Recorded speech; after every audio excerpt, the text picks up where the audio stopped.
Hello. Welcome to Storytime with Moog. I am Moog. And today we are reading The Island of Dr. Moreau, starting with chapter 15. But first,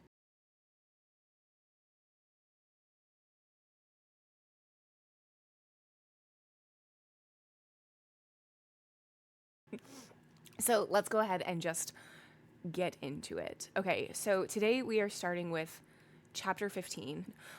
What happened last time? That's a great question. And I don't quite remember where we started last time.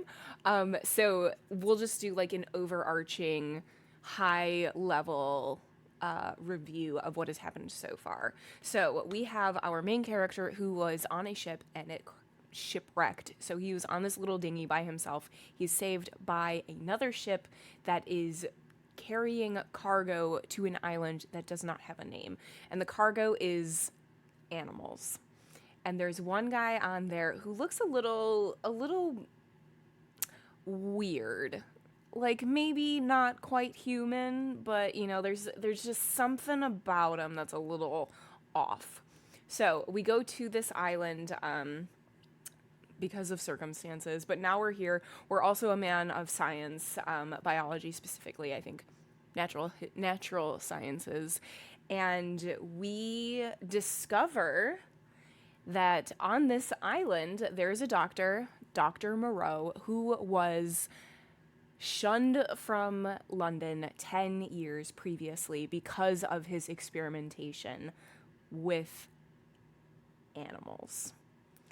And so, for those 10 plus years, he has been on this island still conducting his research. And what he has been doing, which we find out, well, first we take a run through a forest to get away because we keep hearing screams of like people and of like animals, and it's very distressing. So we run through the forest to try to get away from them, and we come across all of these weird hybrid creatures that are like part human, part animal, all confused. And we come across this little community of these creatures, and they're actually pretty nice. And there's laws that they follow, like don't, go about on four legs. Are we not men? Don't chase after each other. Are we not men? Don't bite and scratch each other. Are we not men? And they like chant this, which is perfectly normal. And then Dr. Moreau and his assistant, Montgomery, find us and bring us back. They say that they're going to explain everything. And they do. Moreau is just expanding what science can do by experimenting on animals using vivisection, skin grafting, all of these things, and turning them into humans. But as soon as he is finished, they start going back to their animal selves. So that's why we're getting all of these like different creatures in various forms of animal and human. And I think that is where we left off, was with his explanation. Yeah. Because we tried to leave and it didn't work, and they brought us right back. So I'm excited. I'm so excited to see where this is going to go, how it's going to wrap up. Chapter 15. Concerning the beast folk. I woke early. Moreau's explanation stood before my mind, clear and definite, from the moment of my awakening. I got out of the hammock and went to the door to assure myself that the key was turned. Then I tried the window bar and found it firmly fixed. That these man-like creatures were in truth only bestial monsters, mere grotesque travesties of men, filled me with a vague uncertainty of their possibilities, which was far worse than any definite fear. A tapping came at the door, and I heard the gluttonous accents of Maling speaking. I pocketed one of the revolvers, keeping one hand upon it, and opened to him. "Good morning, sir," he said, bringing in addition to the customary herb breakfast, an ill-cooked rabbit.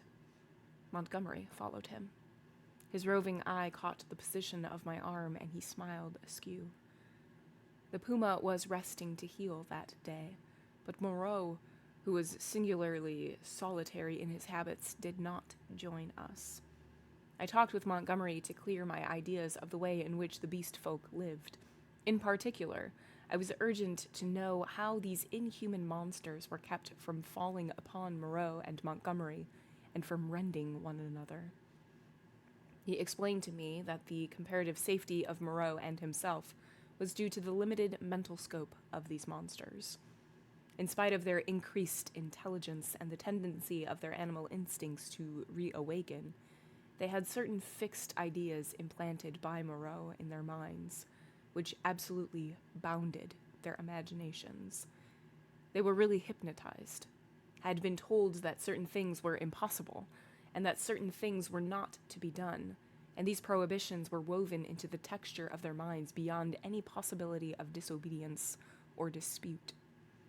Certain matters, however, in which old instinct was at war with Moreau's convenience, were in a less stable condition.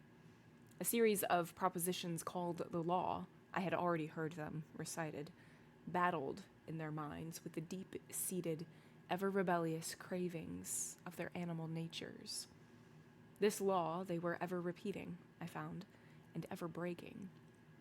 Both Montgomery and Moreau displayed particular solicitude to keep them ignorant of the taste of blood. They feared the inevitable suggestions of that flavor. Montgomery told me that the law, especially among the feline beast people, became oddly weakened about nightfall.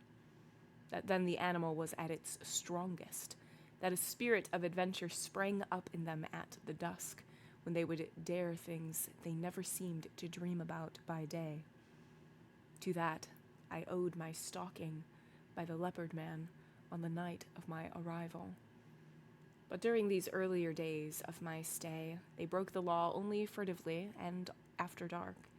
In the daylight there was a general atmosphere of respect for its multifarious prohibitions. And here, perhaps, I may give a few general facts about the island and the beast people. The island, which was of irregular outline and lay low upon the wide sea, had a total area, I suppose, of 7 or 8 square miles. It was volcanic in origin, and was now fringed on 3 sides by coral reefs. Some fumaroles to the northward, and a hot spring, were the only vestiges of the forces that had long since originated it. Now and then a faint quiver of earthquake would be sensible, and sometimes the ascent of the spire of smoke would be rendered tumultuous by gusts of steam, but that was all. The population of the island, Montgomery informed me, now numbered rather more than 60 of these strange creations of Moreau's art, not counting the smaller monstrosities which lived in the undergrowth and were without human form. Altogether, he had made nearly 120, but many had died, and others, like the writhing, footless thing of which he had told me, had come by violent ends. In answer to my question, Montgomery said that they actually bore offspring, but that these generally died. When they lived, Moreau took them and stamped the human form upon them. There is no evidence of the inheritance of their acquired human characteristics. The females were less numerous than the males, and liable to much furtive persecution in spite of the monogamy the law enjoined. It would be impossible for me to describe these beast people in detail. My eye has had no training in details, and unhappily I cannot sketch. Most striking, perhaps, in their general appearance was the disproportion between the legs of these creatures and the length of their bodies. And yet, so relative is our idea of grace. My eye became habituated to their forms, and at last I even fell in with their persuasion that my own long thighs were ungainly. Another point was the forward carriage of the head and the clumsy and inhuman curvature of the spine. Even the ape-man lacked that inward, sinuous curve of the back, which makes the human figure so graceful. Most had their shoulders hunched clumsily, and their short forearms hung weakly at their sides. Few of them were conspicuously hairy, at least until the end of my time upon that island. The next most obvious deformity was in their faces, almost all of which were pragnathos, malformed about the ears with large and protuberant noses, very furry or very bristly hair, and often strangely colored or strangely placed eyes. None could laugh, though the ape-man had a chattering titter. Beyond these general characters, their heads had little in common. Each preserved the quality of its particular species. The human mark distorted, but did not hide the leopard, the ox, or the sow, or other animal or animals from which the creature had been molded. The voices, too, varied exceedingly. The hands were always malformed, and though some surprised me by their unexpected human appearance, almost all were deficient in the number of the digits, clumsy about the fingernails, and lacking any tactile sensibility. The two most formidable animal men were my leopard man and a creature made of hyena and swine. Larger than these were the three bull creatures who pulled in the boat. Then came the silvery, hairy man, who was also the sayer of the law, Mooog and the satyr-like creature of ape and goat. There were 3 swine men and a swine woman, a mare rhinoceros creature, and several other females whose sources I did not ascertain. There were several wolf creatures, a bear bull, and a Saint Bernard man. I have already described the ape man, and there was a particularly hateful and evil-smelling old woman made of vixen and bear, whom I hated from the beginning. She was said to be a passionate votary of the law. Smaller creatures were certain dappled youths, and my little sloth creature. But enough of this catalogue. At first I had a shivering horror of the brutes, felt all too keenly that they were still brutes, but insensibly I became a little habituated to the idea of them, and moreover I was affected by Montgomery's attitude towards them. He had been with them so long that he had come to regard them as almost normal human beings. His London days seemed a glorious, impossible past to him. Only once in a year or so did he go to Africa to deal with Moreau's agent, a trader in animals there. He hardly met the finest type of mankind in that seafaring village of Spanish mongrels.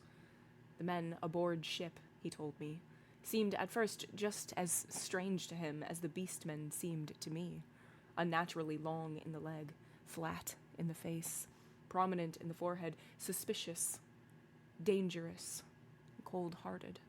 In fact, he did not like men. His heart had warmed to me, he thought, because he had saved my life. I fancied even then that he had a sneaking kindness for some of these metamorphosed brutes, a vicious sympathy with some of their ways, but that he attempted to veil it from me at first. Mooog, Montgomery's attendant, the first of the beast folk I had encountered, did not live with the others across the island, but in a small kennel at the back of the enclosure. The creature was scarcely so intelligent as the ape-man, but far more docile, and the most human-looking of all the beast folk. And Montgomery had trained it to prepare food and, indeed, to discharge all the trivial domestic offices that were required. It was a complex trophy of Moreau's horrible skill, a bear tainted with dog and ox, and one of the most elaborately made of all his creatures. It treated Montgomery with a strange tenderness and devotion. Sometimes he would not notice it, pat it, call it half-mocking, half-jocular names, and so make it caper with extraordinary delights. Sometimes he would ill-treat it, especially after he had been at the whiskey, kicking it, beating it, pelting it with stones or lighted fuses. But whether he treated it well or ill, it loved nothing so much as to be near him. I say I became habituated to to the beast people, that 1,000 things which had seemed unnatural and repulsive speedily became natural and ordinary to me. I suppose everything in existence takes its color from the average hue of our surroundings. Montgomery and Moreau were too peculiar and individual to keep my general impressions of humanity well defined. I would see one of the clumsy bovine creatures who worked the launch treading heavily through the undergrowth, and find myself trying hard to recall how he differed from some really human yokel trudging home from his mechanical labors. Or I would meet the fox-bear woman's vulpine, shifty face, strangely human in its speculative cunning, and even imagine I had met it before, in some city byway. Yet, every now and then, the beast would flash out upon me beyond doubt or denial. An ugly-looking man, a hunchbacked human savage to all appearance, squatting in the aperture of one of the dens, would stretch its arms and yawn, showing with startling suddenness scissor-edged incisors and saber-like canines, keen and brilliant as knives. Or in some narrow pathway, glancing with a transitory daring into the eyes of some lithe, white-swathed female figure, I would suddenly see, with a spasmodic revulsion, that she had slit-like pupils, or glancing down, note the curving nail with which she held her shapeless wrap about her.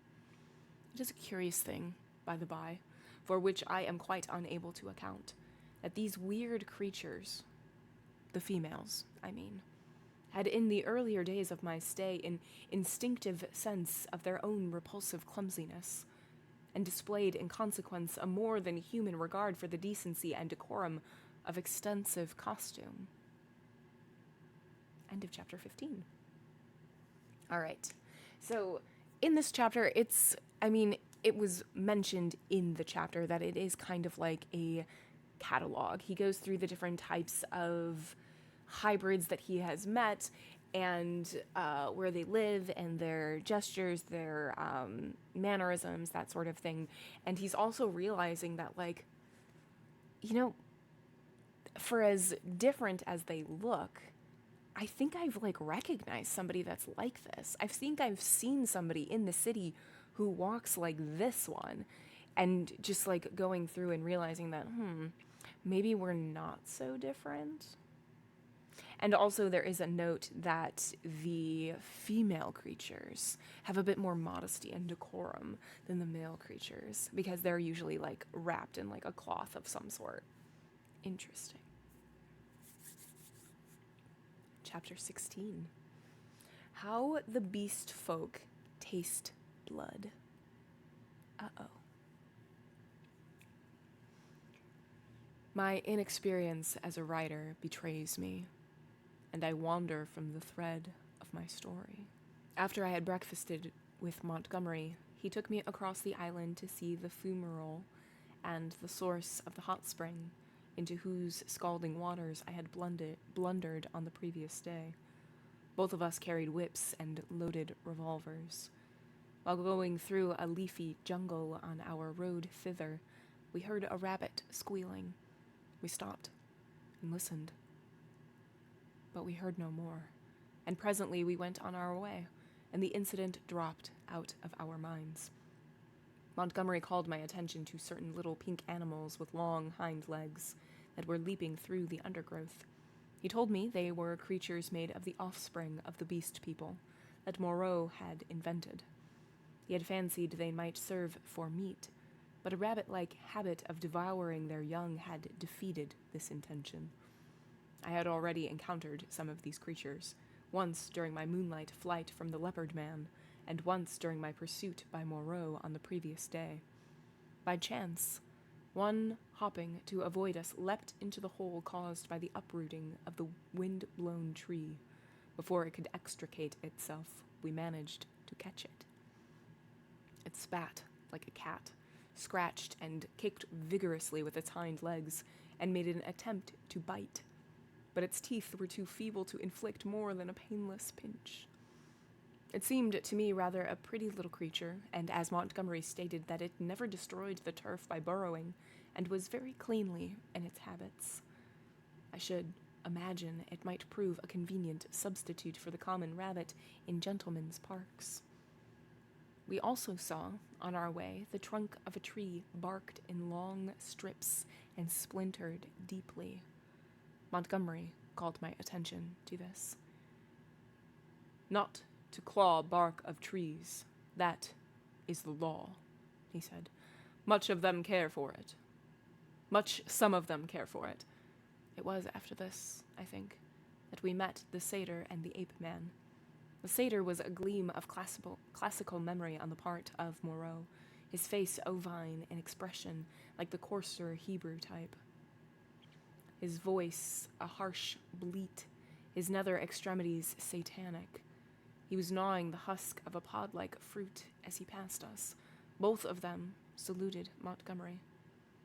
"Hail," they said, "to the other with the whip." "There's a third with a whip now," said Montgomery, "so you'd better mind." "Was he not made?" said the ape-man. He said he was made." The satyr-man looked curious at me. "The third with the whip, he that walks weeping into the sea, has a thin white face." "He has a thin, long whip," said Montgomery. "Yesterday he bled and wept," said the satyr. "We never bleed nor weep.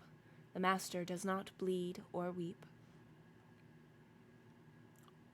"Allendorfian beggar," said Montgomery. "You'll bleed and weep if you don't look out." "He has 5 fingers. He is a 5-man like me," said the ape-man. "Come along, Prendick," said Montgomery, taking my arm, and I went on with him. The satyr and the ape-man stood watching us and making other remarks to each other. "He says nothing," said the satyr. "Men have voices." "Yesterday he asked me of things to eat," said the ape-man. "He did not know." Then they spoke inaudibly things, and I heard the satyr laughing. It was on our way back that we came upon the dead rabbit.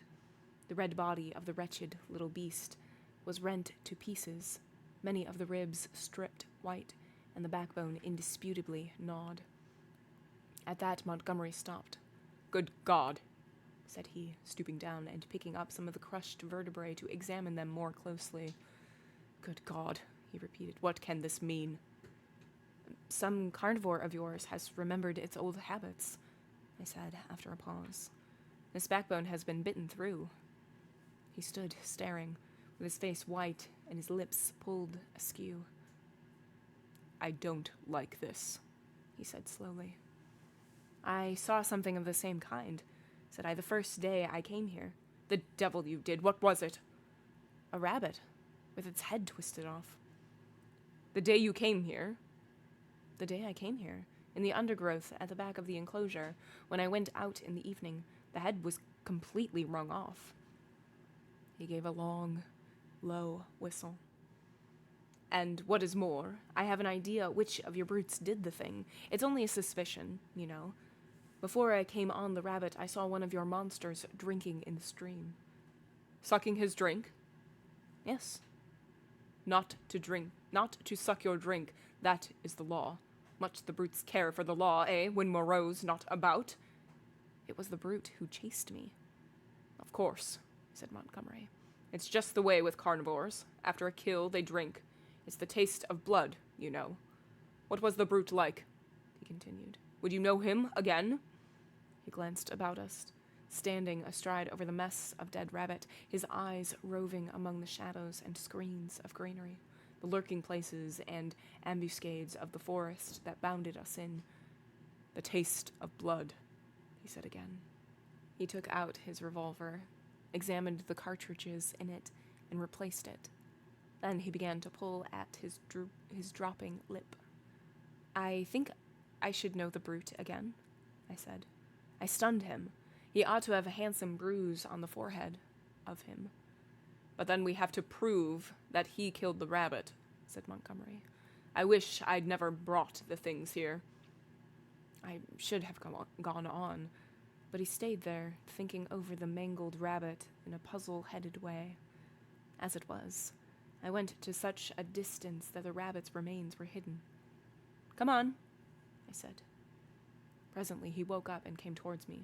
You see, he said almost in a whisper, they are all supposed to have a fixed idea against eating anything that runs on land. If some brute has by any accident tasted blood. We went on some way in silence. I wonder what can have happened, he said to himself. Then, after a pause, I did a foolish thing the other day. That servant of mine, I showed him how to skin and cook a rabbit. It's odd. I saw him licking his hands. It never occurred to me. Then, we must put a stop to this. I must tell Moreau. He could think of nothing else on our homeward journey. Moreau took the matter even more seriously than Montgomery, and I need scarcely say that I was affected by their evident consternation. We must make an example, said Moreau. I've no doubt in my own mind that the leopard man was the sinner. How can we prove it? I wish, Montgomery, you had kept your taste for meat in hand and gone without these exciting novelties. We may find ourselves in a mess yet through it. I was a silly ass, said Montgomery. But the thing's done now, and you said I might have them, you know. You must see to the thing at once, said Moreau. I suppose if anything should turn up, Mling can take care of himself. I'm not so sure of Mling, said Montgomery. I think I ought to know him. In the afternoon, Moreau, Montgomery, myself, and Mling went across the island to the huts in the ravine. We three were armed. Mling carried the little hatchet he used in chopping firewood and some coils of wire. Moreau had a huge cowherd's horn slung over his shoulder. You will see a gathering of the beast people, said Montgomery. It is a pretty sight. Moreau said not a word on the way, but the expression of his heavy, white-fringed face was grimly set. We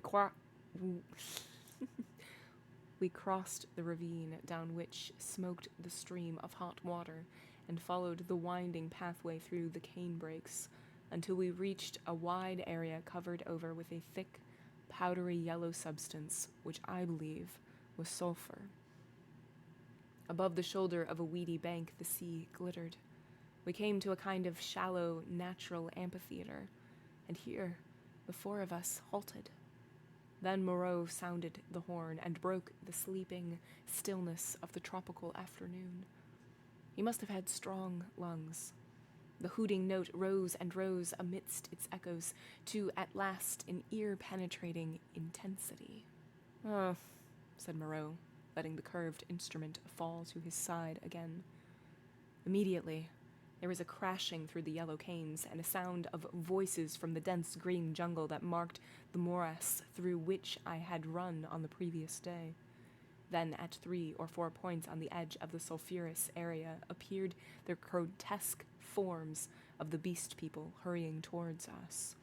I could not help a creeping horror. As I perceived first one and then another trot out from the trees or reeds and come shambling along over the hot dust. But Moreau and Montgomery stood calmly enough, and, perforce, I struck beside them. First to arrive was the satyr, strangely unreal for all that he cast a shadow and tossed the dust with his hoofs.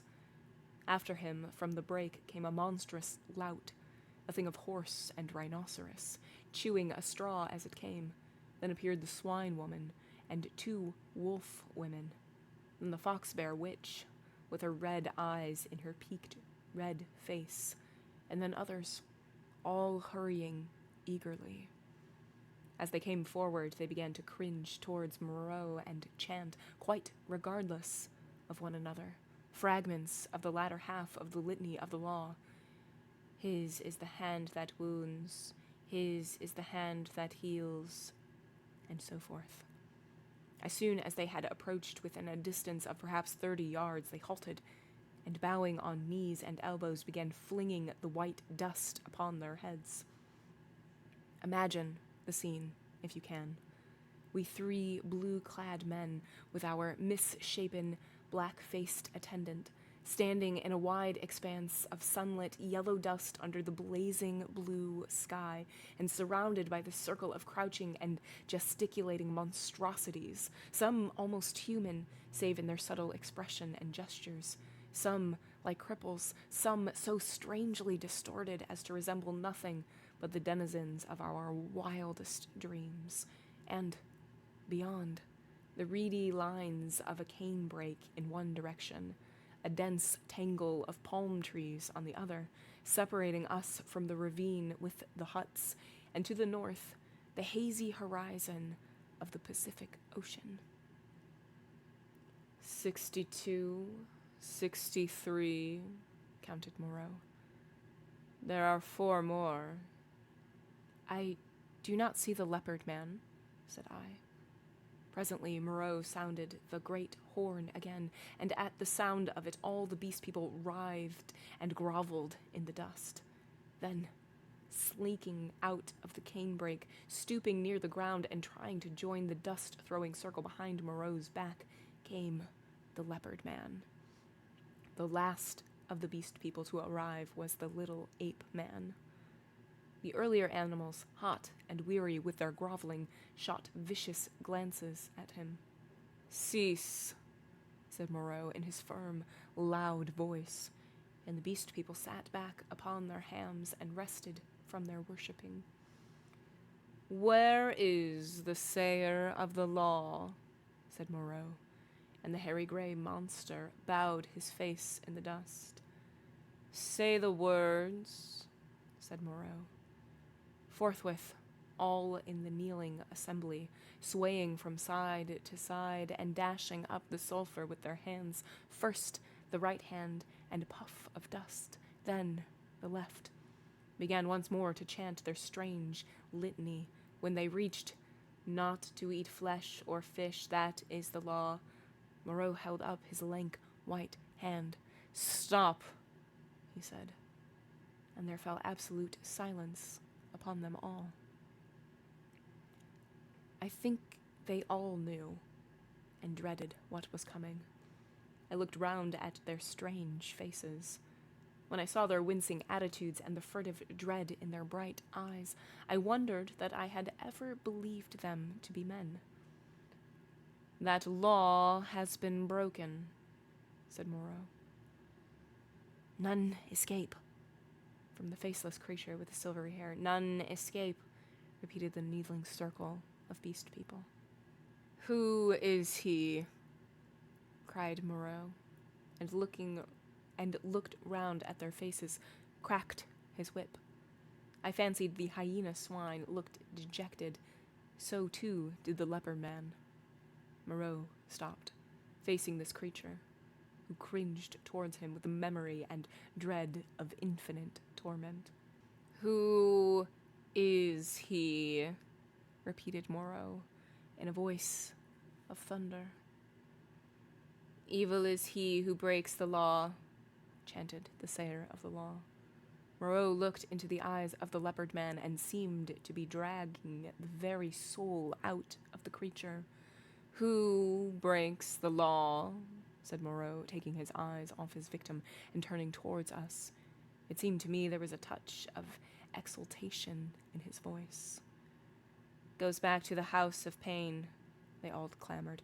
"Goes back to the house of pain, O master." "Back to the house of pain, back to the house of pain," gabbled the ape man, as though the idea was sweet to him. "Do you hear?" said Moreau, turning back to the criminal. "My friend? Hello?" For the leopard man, released from Moreau's eye, had risen straight from his knees, and now, with eyes aflame and his huge feline tusks flashing out from under his curling lips, leapt towards his tormentor. I am convinced that only the madness of unendurable fear could have prompted this attack. The whole circle of 80 monsters seemed to rise about us. I drew my revolver. The two figures collided. I saw Moreau wheeling back from the leopard man's blow. There was a furious yelling and howling all about us. Everyone was moving rapidly. For a moment, I thought it was a general revolt. The furious face of the leopard man flashed by mine, and Mooog close in pursuit. I saw the yellow eyes of the hyena swine blazing with excitement, his attitude as if he were half resolved to attack me. The satyr, too, glared at me over the hyena swine's hunched shoulders. I heard the crack of Moreau's pistol and saw the pink flash dart across the tumult. The whole crowd seemed to swing round in the direction of the glint of fire, and I, too, was swung round by the magnetism of the movement. In another second, I was running, one of a tumultuous, shouting crowd in the pursuit of the escaping leopard man. That is all I can tell definitely. I saw the leopard man strike Moreau, and then everything spun about me until I was running headlong. Mooog was ahead, close in pursuit of the fugitive. Behind, their tongues already lolling out, ran the wolf woman in great leaping strides. The swine folk followed, squealing with excitement, and the two bull men in their swathings of white. Then came Moreau in a cluster of the beast people, his wide-brimmed straw hat blown off, his revolver in hand, and his lank white hair streaming out. The hyena swine ran beside me, keeping pace with me and glancing furtively at me out of his feline eyes, and the others came pattering and shouting behind us. The leopard man went bursting his way through the long canes, which sprang back as he passed and rattled in Moog's face. We others in the rear found a trampled path for us when we reached the break. The chase lay through the break for perhaps 1/4 of a mile, and then plunged into a dense thicket, which slowed our movements exceedingly, though we went through it in a crowd together, fronds flicking into our faces, ropey creepers catching us under the chin or gripping our ankles, thorny plants hooking into and tearing cloth and flesh together. "He has gone on all fours through this part," panted Moreau, now just ahead of me. "None escape," said the wolf bear, laughing into my face with the exultation of hunting. We burst out again among rocks and saw the quarry ahead running lightly on all fours and snarling at us over his shoulder. At that, the wolf folk howled with delight. The thing was still clothed, and at a distance its face still seemed human, but the carriage of its 4 limbs was feline, and the furtive droop of its shoulder was distinctly that of a hunted animal. It leapt over some thorny, yellow-flowering bushes and was hidden. Mooog was halfway across the space. Most of us, now, had lost the first speed of the chase and had fallen into a longer and steadier stride. I saw as we traversed the open that the pursuit was now spreading from a column into a line. The hyena swine still ran close to me, watching me as it ran, every now and then puckering its muzzle into a snarling laugh. At the edge of the rocks, the leopard man, realizing that he was making for the projecting cape upon which he had stalked me on the night of my arrival, had doubled in the undergrowth, but Montgomery had seen the maneuver and turned him again. So, panting, tumbling against rocks, torn by brambles, impeded by ferns and reeds, I helped to pursue the leopard man who had broken the law, and the hyena swine ran, laughing savagely by my side. I staggered on, my head reeling and my heart beating against my ribs, tired almost to death, and yet not daring to lose sight of the chase, lest I should be left alone with this horrible companion. I staggered on, in spite of infinite fatigue and the dense heat of the tropical afternoon. At last, the fury of the hunt slackened. We had pinned the wretched brute into a corner of the island. Moreau, whip in hand, marshaled us all into an irregular line, and we advanced now slowly, shouting to one another as we advanced and tightening the cordon about our victim. He lurked noiseless and invisible in the bushes through which I had run from him during that midnight pursuit. "Steady," cried Moreau, "steady." At the ends of the line crept round the tangle of undergrowth and hemmed the brute in.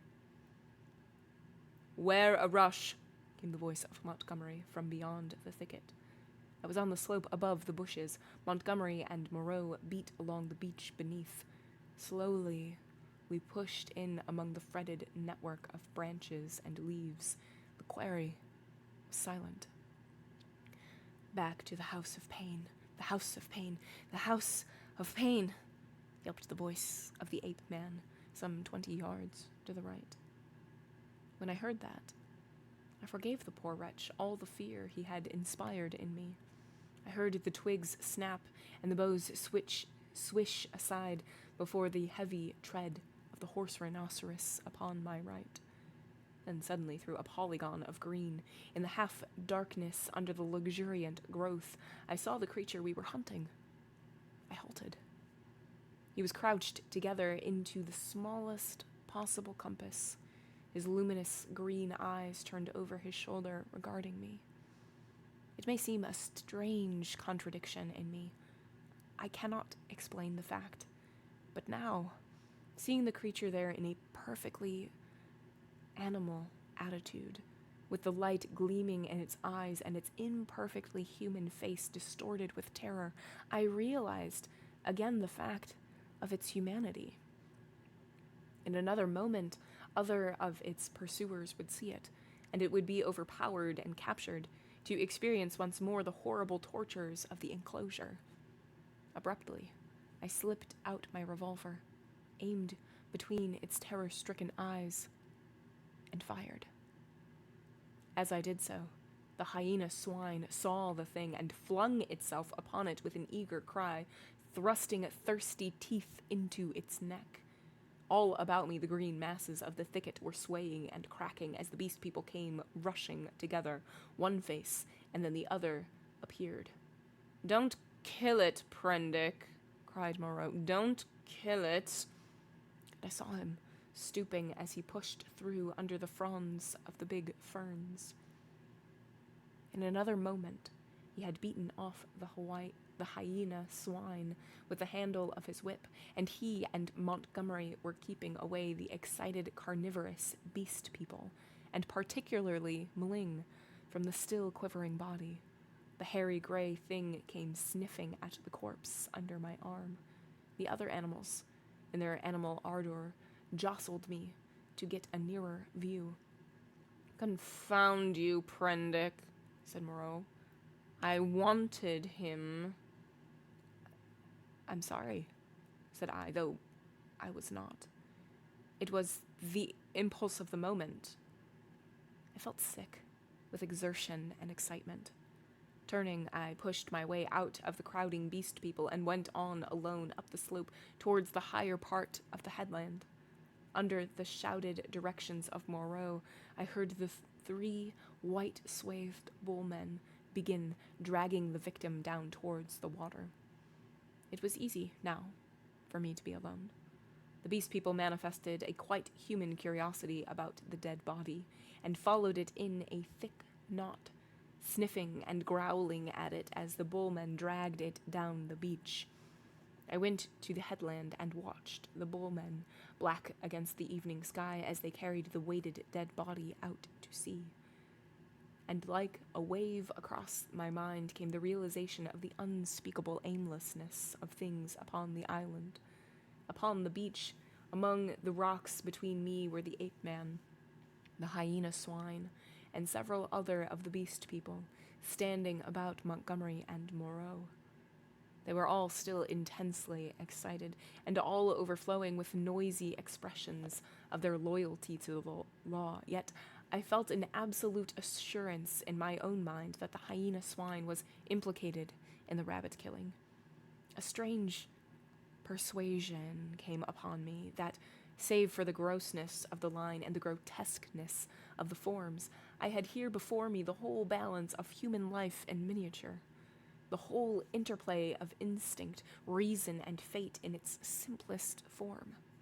The leopard man had happened to go under. That was all the difference. Poor brute. Poor brutes. I began to see the viler aspect of Moreau's cruelty. I had not thought before of the pain and trouble that came to these poor victims after they had passed from Moreau's hands. I had shivered only at the days of actual torment in the enclosure. But now that seemed to me the lesser part. Before, they had been beasts, their instincts fitly adapted to their surroundings, and happy as living things may be. Now they stumbled into the shackles of humanity, lived in a fear that never died, fretted by a law they could not understand. Their mock human existence, begun in an agony, was one long internal struggle, one long dread of Moreau. And what for? It was the wantonness of it that stirred me. Had Moreau had any intelligible object, I could have sympathized at least a little with him. I am not so squeamish about pain as that. I could have forgiven him, a little even, had his motive been only hate. But he was so irresponsible, so utterly careless. His curiosity, his mad, aimless investigations drove him on, and the things were thrown out to live a year or so, to struggle and blunder and suffer, and at last to die painfully. They were wretched in themselves. The old animal hate moved them to trouble one another. The law held them back from a brief, hot struggle and a decisive end to their natural animosities. In those days, my fear of the beast people went the way of my personal fear for Moreau. I fell indeed into a morbid state, deep and enduring and alien to fear, which has left permanent scars upon my mind. I must confess that I lost faith in the sanity of the world when I saw it suffering the painful disorder of this island.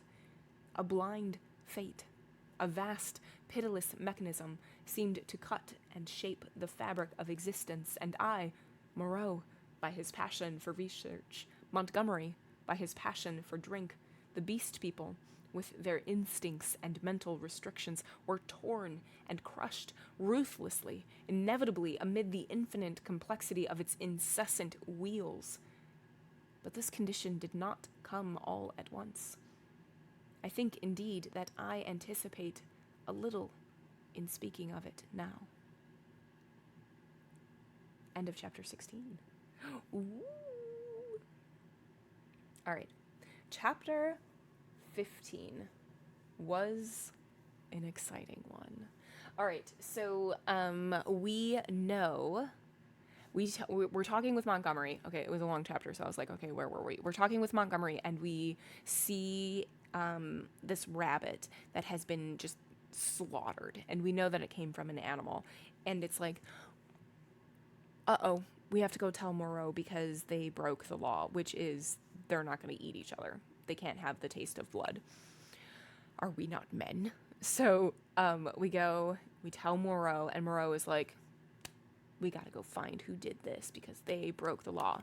So we go out, and we're just surrounded by all of them. And we're like, wait, not everybody's here. So we wait, and then everybody appears, including the leopard man, who we're positive is the one who did this. And so Moreau is asking the sayer of the law to say the laws, and they're repeating the laws. And then once he gets to, you're not going to have any blood, Moreau is like, stop. This law has been broken. Who did it? And the leopard man flees, runs away. And everybody, including Montgomery, Moreau, and we and us, are running, trying to get him, because the leopard man disobeyed the law, which means he needs to go back to the House of Pain, which is Moreau's workshop. which I hate that. I hate that that's what it's called.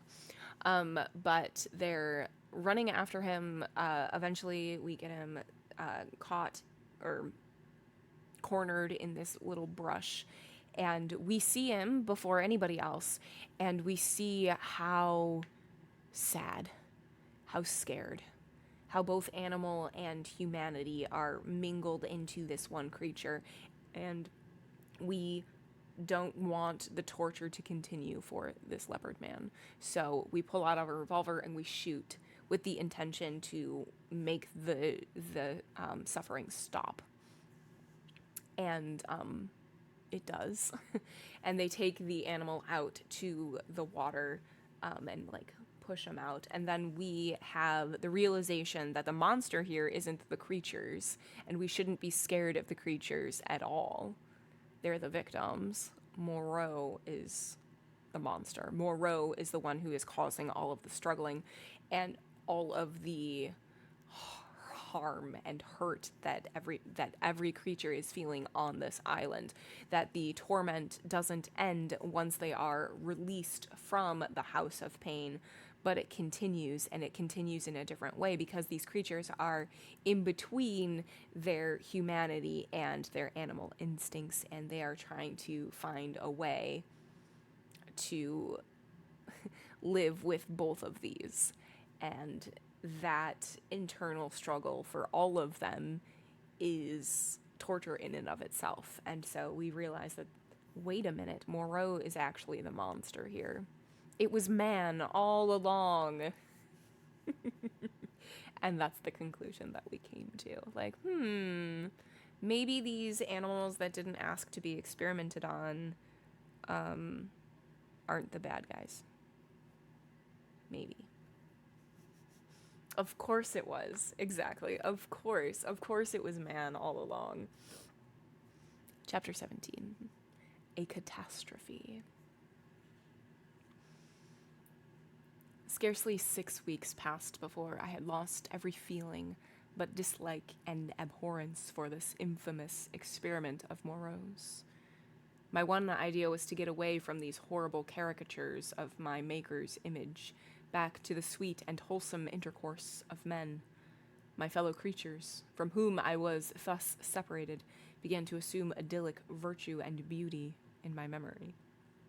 My first friendship with Montgomery did not increase. His long separation from humanity, his secret vice of drunkenness, his evident sympathy with the beast people tainted him for me. Several times I let him go alone among them. I avoided intercourse with them in every possible way. I spent an increasing proportion of my time upon the beach, looking for some liberating sail that never appeared, until one day there fell upon us an appalling disaster, which put an altogether different aspect upon my strange surroundings. It was about 7 or 8 weeks after my landing, rather more, I think, though I had not trouble to keep account of the time, when this catastrophe occurred. It happened in the early morning, I should think about 6. I had risen and breakfasted early, having been aroused by the noise of 3 beast men carrying wood into the enclosure. After breakfast, I went to the open gateway of the enclosure and stood there smoking a cigarette and enjoying the freshness of the early morning. Moreau presently came around the corner of the enclosure and greeted me. He passed by me, and I heard him behind me unlock and enter his laboratory. So indurated was I at that time to the abomination of the place that I heard without a touch of emotion the puma victim begin another day of torture. I met its persecutor with a shriek, almost exactly like that of an angry virago. Then suddenly something happened. I do not know what, to this day.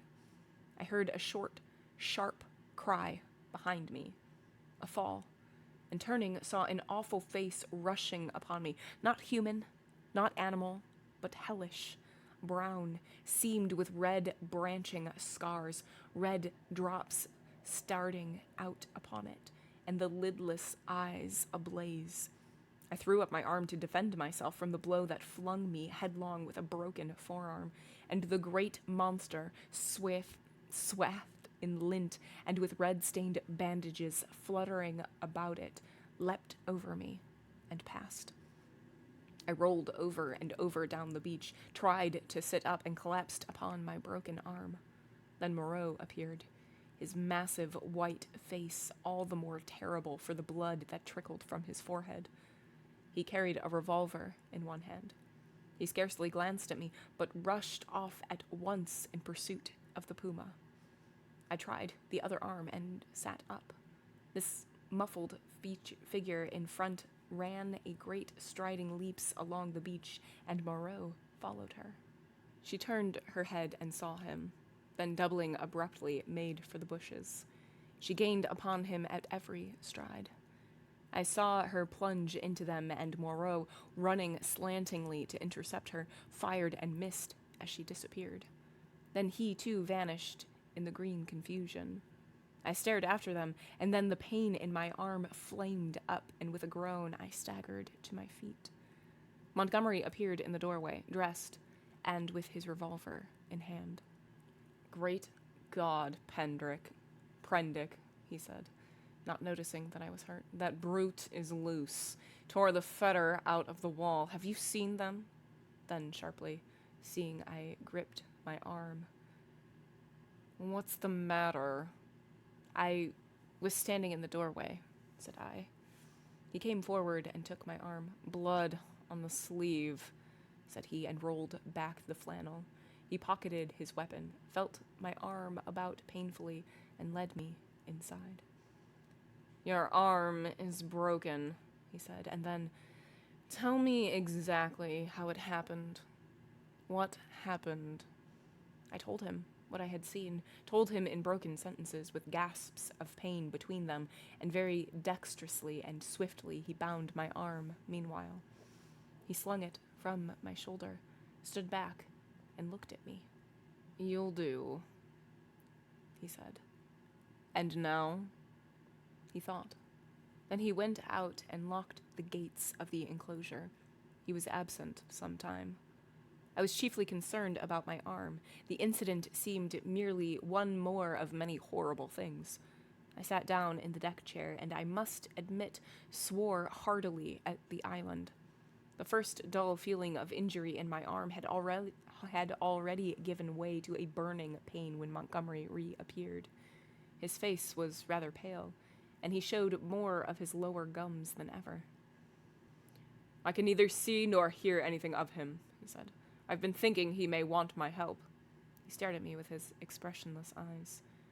"That was a strong brute," he said. "It simply wrenched its fetter out of the wall." He went to the window, then to the door, then turned to me.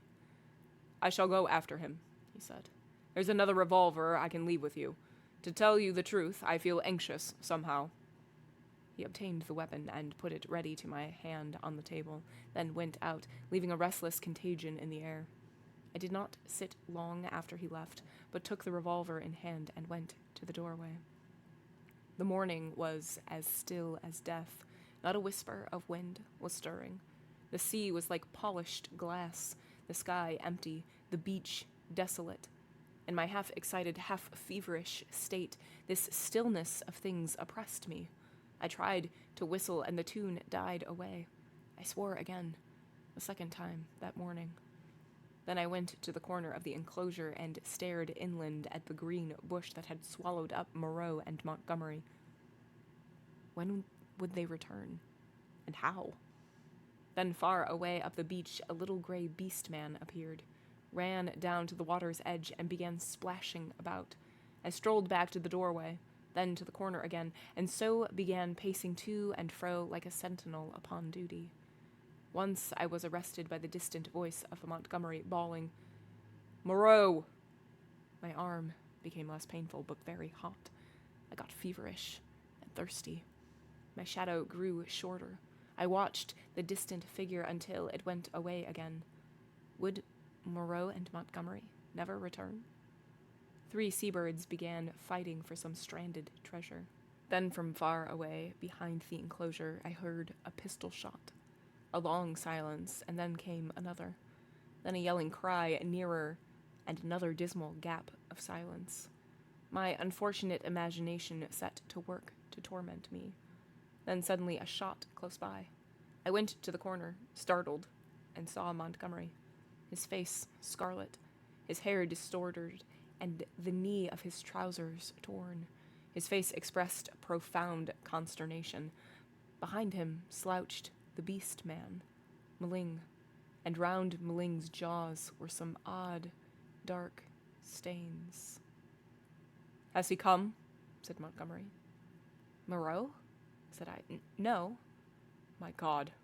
The man was panting, almost sobbing. "Go back in," he said, taking my arm. "They're mad. They're all rushing about mad. What can have happened?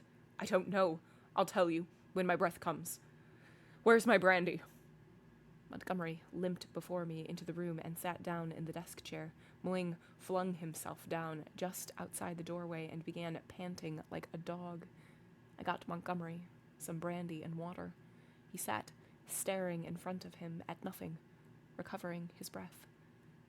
After some minutes, he began to tell me what had happened. He had followed their track for some time.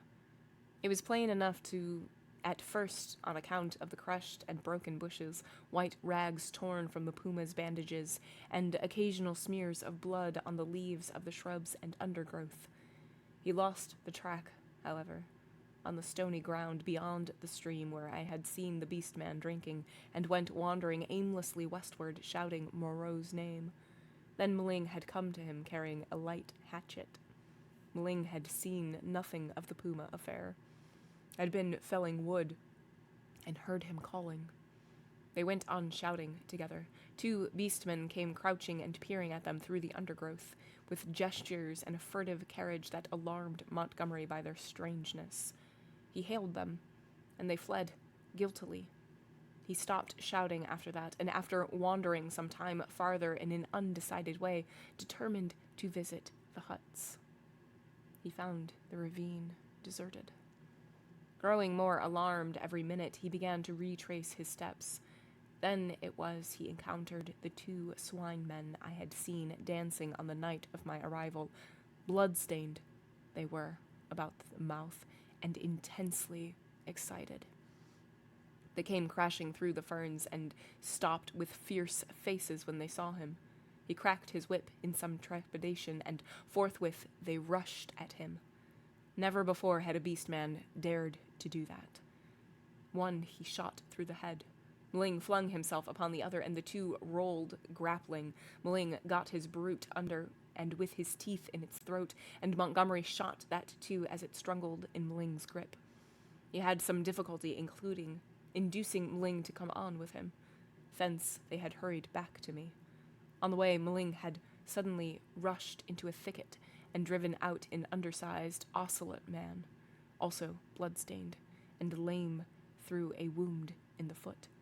This brute had run a little way, and then turned savagely at bay, and Montgomery, with a certain wantonness, I thought, had shot him. "What does it all mean?" said I. He shook his head and turned once more to the brandy. End of the chapter. Okay, chapter 17. We have a calamity. We got the calamity on our hands. So we're not quite sure what happened, but from the House of Pain, one of the animals bursts out and shoves past us, ends up breaking our arm, and runs out. And it is a terrifying thing to witness, because we just see like animal-ish, human-ish features, not quite animal, not quite human, but like just pure terrifying, and like just scars and like blood all over the face and everything. And so they are just running. And Moreau bursts out. Where did he go? What has happened? He runs after it. And then Montgomery comes, asks us what happened. We explain everything. And Montgomery goes out there with Mling. They come back, and Montgomery asks if we've seen Moreau. We're like, no, it hasn't come back. Like, we don't know what's going on. And he says they have just gone mad. All of the human animal creatures are revolting. In not like a disgusting way, but like a revolution way.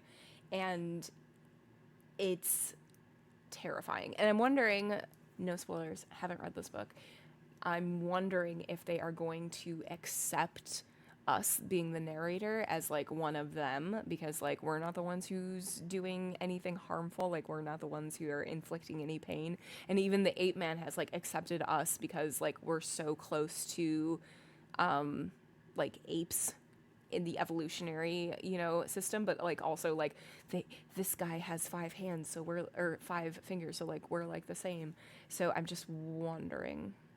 I'm wondering, but we knew that chaos was going to happen. We knew that this wasn't going to be some idyllic ending for everybody. Chapter 18. The Finding of Moreau.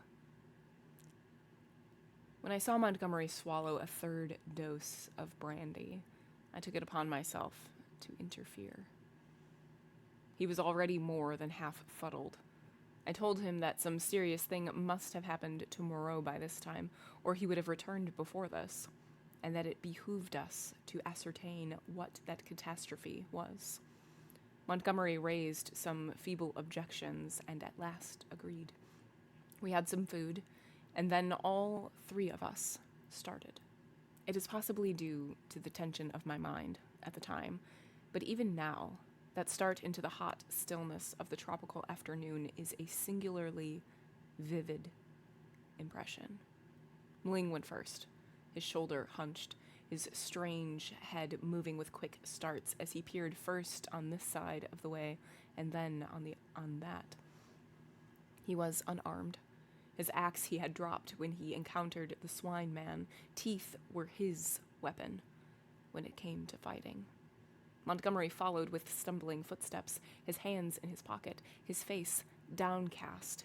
He was in a state of muddled sullenness with me on account of the brandy. My left arm was in a sling. It was lucky it was my left, and I carried my revolver in my right.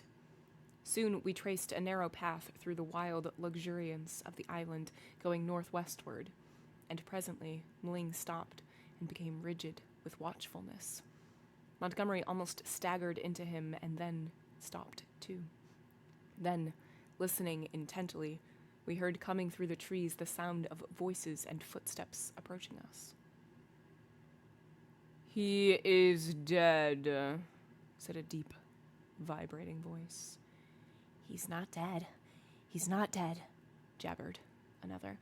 We saw, said several voices. "Hello?" suddenly shouted Montgomery. "Hello there!" "Confound you," said I, and I gripped my pistol. There was a silence, then a crashing among the interlacing vegetation here, first here, then there, and then half a dozen faces appeared, strange faces, lit by a strange light. Mling made a growling noise in his throat. I recognized the ape man.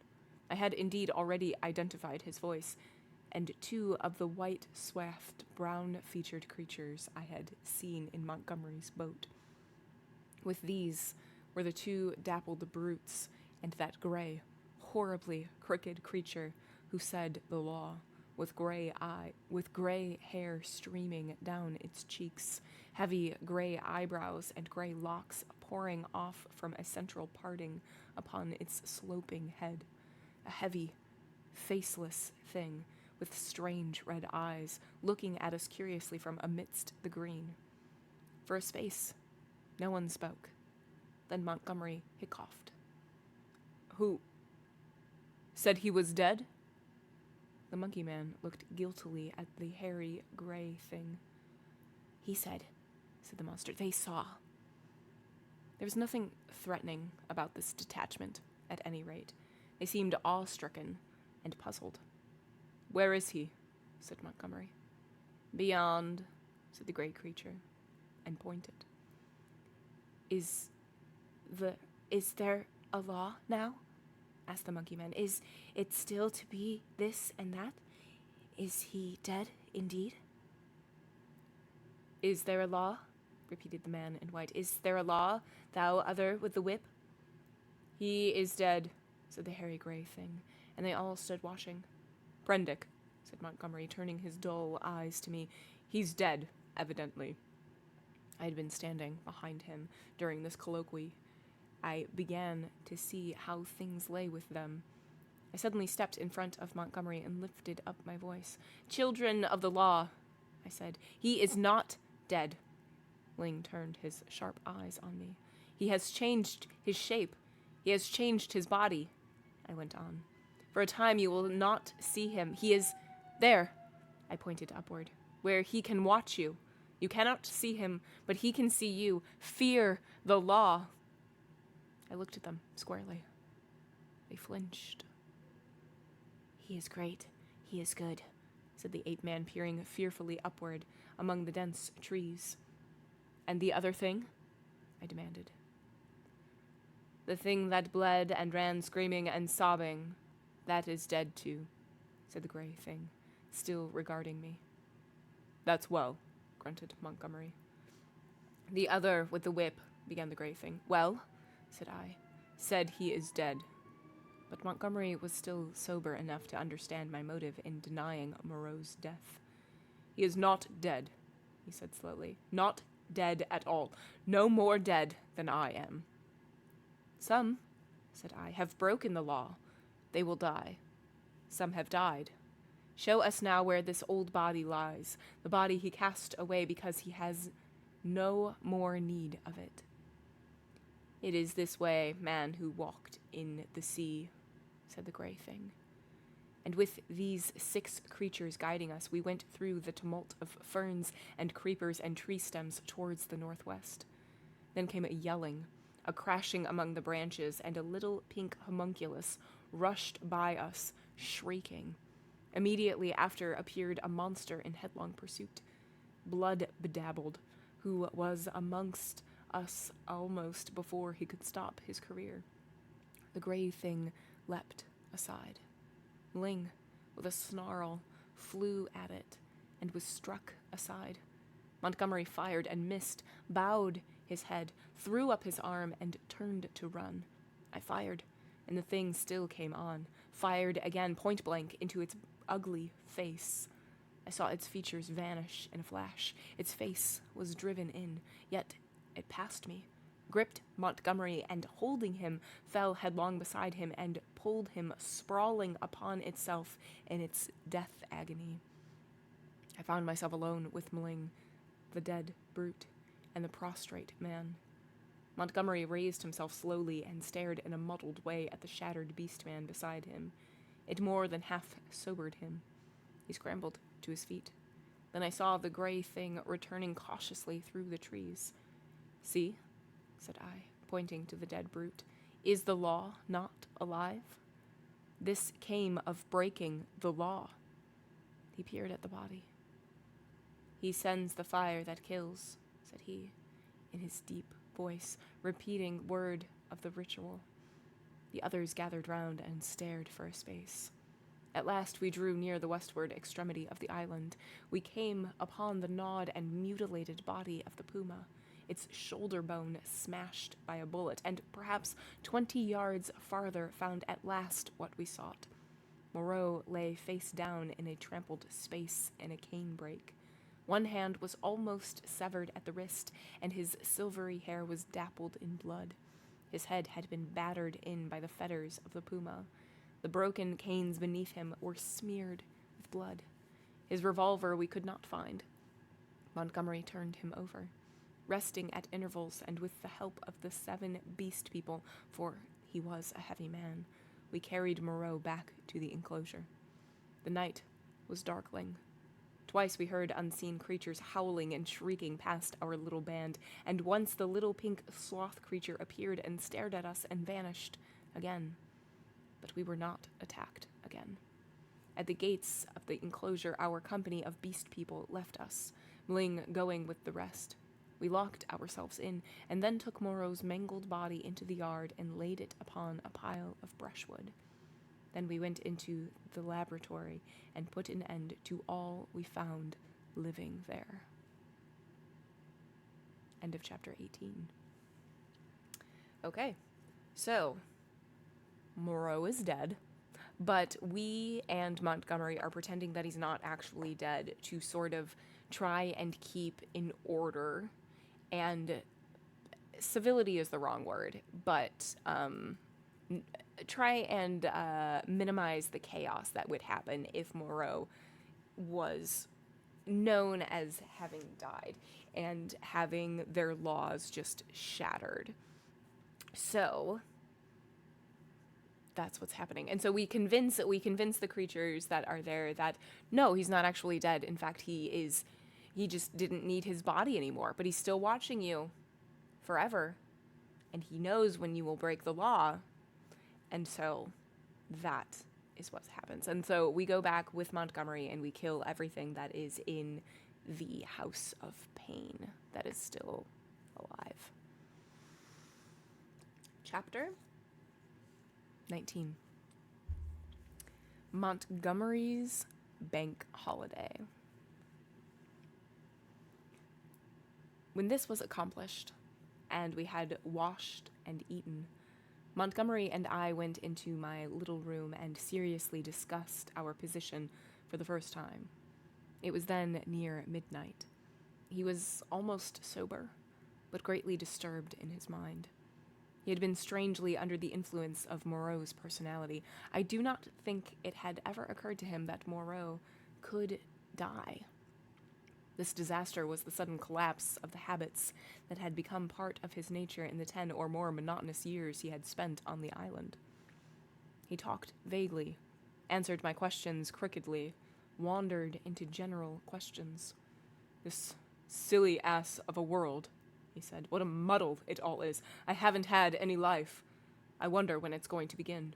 16 years being bullied by nurses and schoolmasters at their own sweet will. 5 in London grinding hard at medicine, bad food, shabby lodgings, shabby clothes, shabby vice, a blunder I didn't know any better, and hustled off to this beastly island. 10 years here. What's it all for, Prendick? Are we bubbles blown by a baby?" It was hard to deal with such ravings. "The thing we have to think of now," said I, "is how to get away from this island." "What's the good of getting away? I'm an outcast. Where am I to join on? It's all very well for you, Prendick. Poor old Moreau, we can't leave him here to have his bones picked, as it is. And besides, what will become of the decent part of the beast folk?" "Well," said I, "that will do tomorrow. I've been thinking we might make the brushwood into a pyre and burn his body, and those other things. Then what will happen with the beast folk?" "Well, I don't know.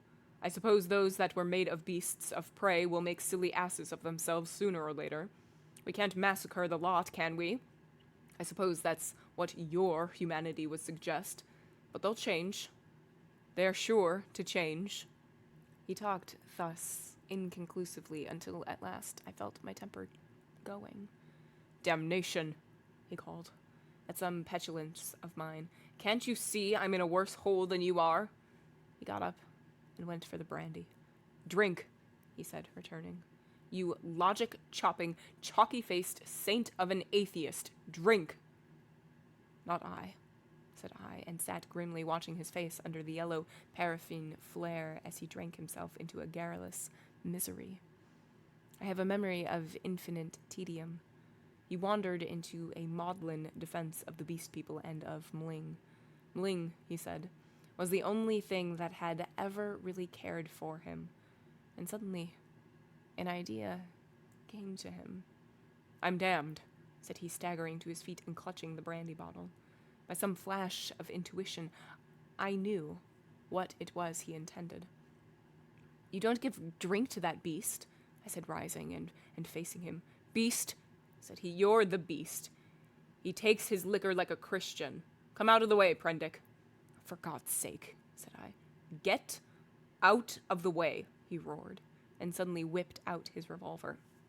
Very well, said I, and stood aside, half-minded to fall upon him as he put his hand upon the latch, but deterred by the thought of my useless arm. You've made a beast of yourself. To the beasts you may go. He flung the doorway open and stood half-facing me between the yellow lamplight and the pallid glare of the moon. His eye sockets were blotches of black under his stubbly eyebrows. You solemn prig, Prendick. You silly ass. You're always fearing and fancying. We're on the edge of things. I'm bound to cut my throat tomorrow. I'm going to have a damned bank holiday tonight. He turned and went out into the moonlight. Mooing, he cried. Mooing, old friend. 3 dim creatures in the silvery light came along the edge of the wan beach. One, a white-wrapped creature, the other 2 blotches of blackness following it. They halted, staring. Then I saw Mling's hunched shoulders as he came round the corner of the house. Drink, cried Montgomery. Drink, you brutes. Drink and be men. Damn, I'm the cleverest. Moreau forgot this. This is the last touch. Drink, I tell you. And waving the bottle in his hand, he started off at a kind of quick trot to the westward, Mling ranging himself between him and the 3 dim creatures who followed. I went to the doorway. They were already indistinct in the midst of the moonlight before Montgomery halted. I saw him administer a dose of the raw brandy to Mling and saw the 5 figures melt into one vague patch. Sing, I heard Montgomery shout. Sing all together, confound old Prendick. That's right. Now again, confound old Prendick. The black group broke up into 5 separate figures and wound slowly away from me along the band of shining beach. Each went howling at his own sweet will, yelping insults at me, or giving whatever other vent this new inspiration of brandy demanded. Presently, I heard Montgomery's voice shouting, Right turn, and they passed with their shouts and howls into the blackness of the landward trees. Slowly, very slowly, they receded into silence. The peaceful splendor of the night healed again. The moon was now past the meridian and traveling down the west. It was at its full, and very bright, riding through the empty blue sky. The shadow of the wall lay, a yard wide and of inky blackness, at my feet. The eastward sea was a featureless gray, dark and mysterious, and between the sea and the shadow, the gray sands of volcanic glass and crystals flashed and shone like a beach of diamonds. Behind me, the paraffin lamp flared hot and ruddy. Then I shut the door, locked it, and went into the enclosure where Moreau sat beside his latest victims, the staghounds and the llama, and some other wretched brutes. With his massive face calm, even after his terrible death, and with the hard eyes open, staring at the dead white moon above. I sat down upon the edge of the sink, and with my eyes upon that ghastly pile of silvery light and ominous shadows began to turn over my plans. In the morning I would gather some provisions in the dinghy, and after setting fire to the pyre before me, push out into the desolation of the high sea once more. I felt that for Montgomery there was no help, that he was, in truth, half akin to these beast folk, unfitted for human kindred. I do not know how long I sat there scheming. It must have been an hour or so. Then my planning was interrupted by the return of Montgomery to my neighborhood. I heard a yelling from many throats, a tumult of exultant cries passing down towards the beach, whooping and howling, and excited shrieks that seemed to come to a stop near the water's edge. The riot rose and fell. I heard heavy blows and the splintering smash of wood, but it did not trouble me then. A discordant chanting began. My thoughts went back to my means of escape. I got up, brought the lamp, and went into a shed to look at some kegs I had seen then. Then I became interested in the contents of some biscuit tins and opened one. I saw something out of the tail of my eye, a red figure, and turned sharply. Behind me lay the yard, vividly black and white in the moonlight, and the pile of wood on which Moreau and his mutilated victims lay, one over another. They seemed to be gripping one another in one last revengeful grapple. His wounds gaped black as night, and the blood that had dripped lay in black patches upon the sand. Then I saw, without understanding, the cause of my phantom. A ruddy glow that came and danced and went upon the wall opposite. I misinterpreted this, fancied it was a reflection of my flickering lamp, and turned again to the stores in the shed. I went on rummaging among them as well as one armed man could, finding this convenient thing and that, and putting them aside for tomorrow's launch. My movements were slow, and the time passed quickly. Insensibly the daylight crept upon me. The chanting died down, giving place to a clamor. Then it began again, and suddenly broke into a tumult. I heard cries of, "More! More!" A sound like quarreling, and the sudden wild shriek. The quality of the sound changed so greatly that it arrested my attention. I went out into the yard and listened. Then, cutting like a knife across the confusion, came the crack of a revolver. I rushed at once through my room to a little doorway. As I did so, I heard some of the packing cases behind me go sliding up and smash together with a clatter of glass on the floor of the shed, but I did not heed these. I flung the door open and looked out. Upon the beach by the boathouse, a bonfire was burning, raining up sparks into the indistinctness of the dawn. Around this struggled a mass of black figures. I heard Montgomery call my name. I began to run at once towards this fire, revolver in hand.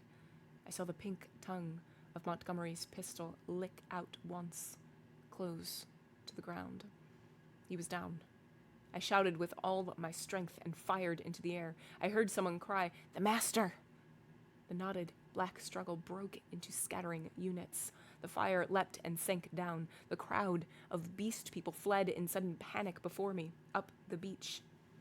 In my excitement, I fired at their retreating backs as they disappeared among the bushes. Then I turned to the heaps upon the ground. Montgomery lay on his back, with the hairy gray beast man sprawling across his body. The brute was dead, but still gripping Montgomery's throat with its curving claws.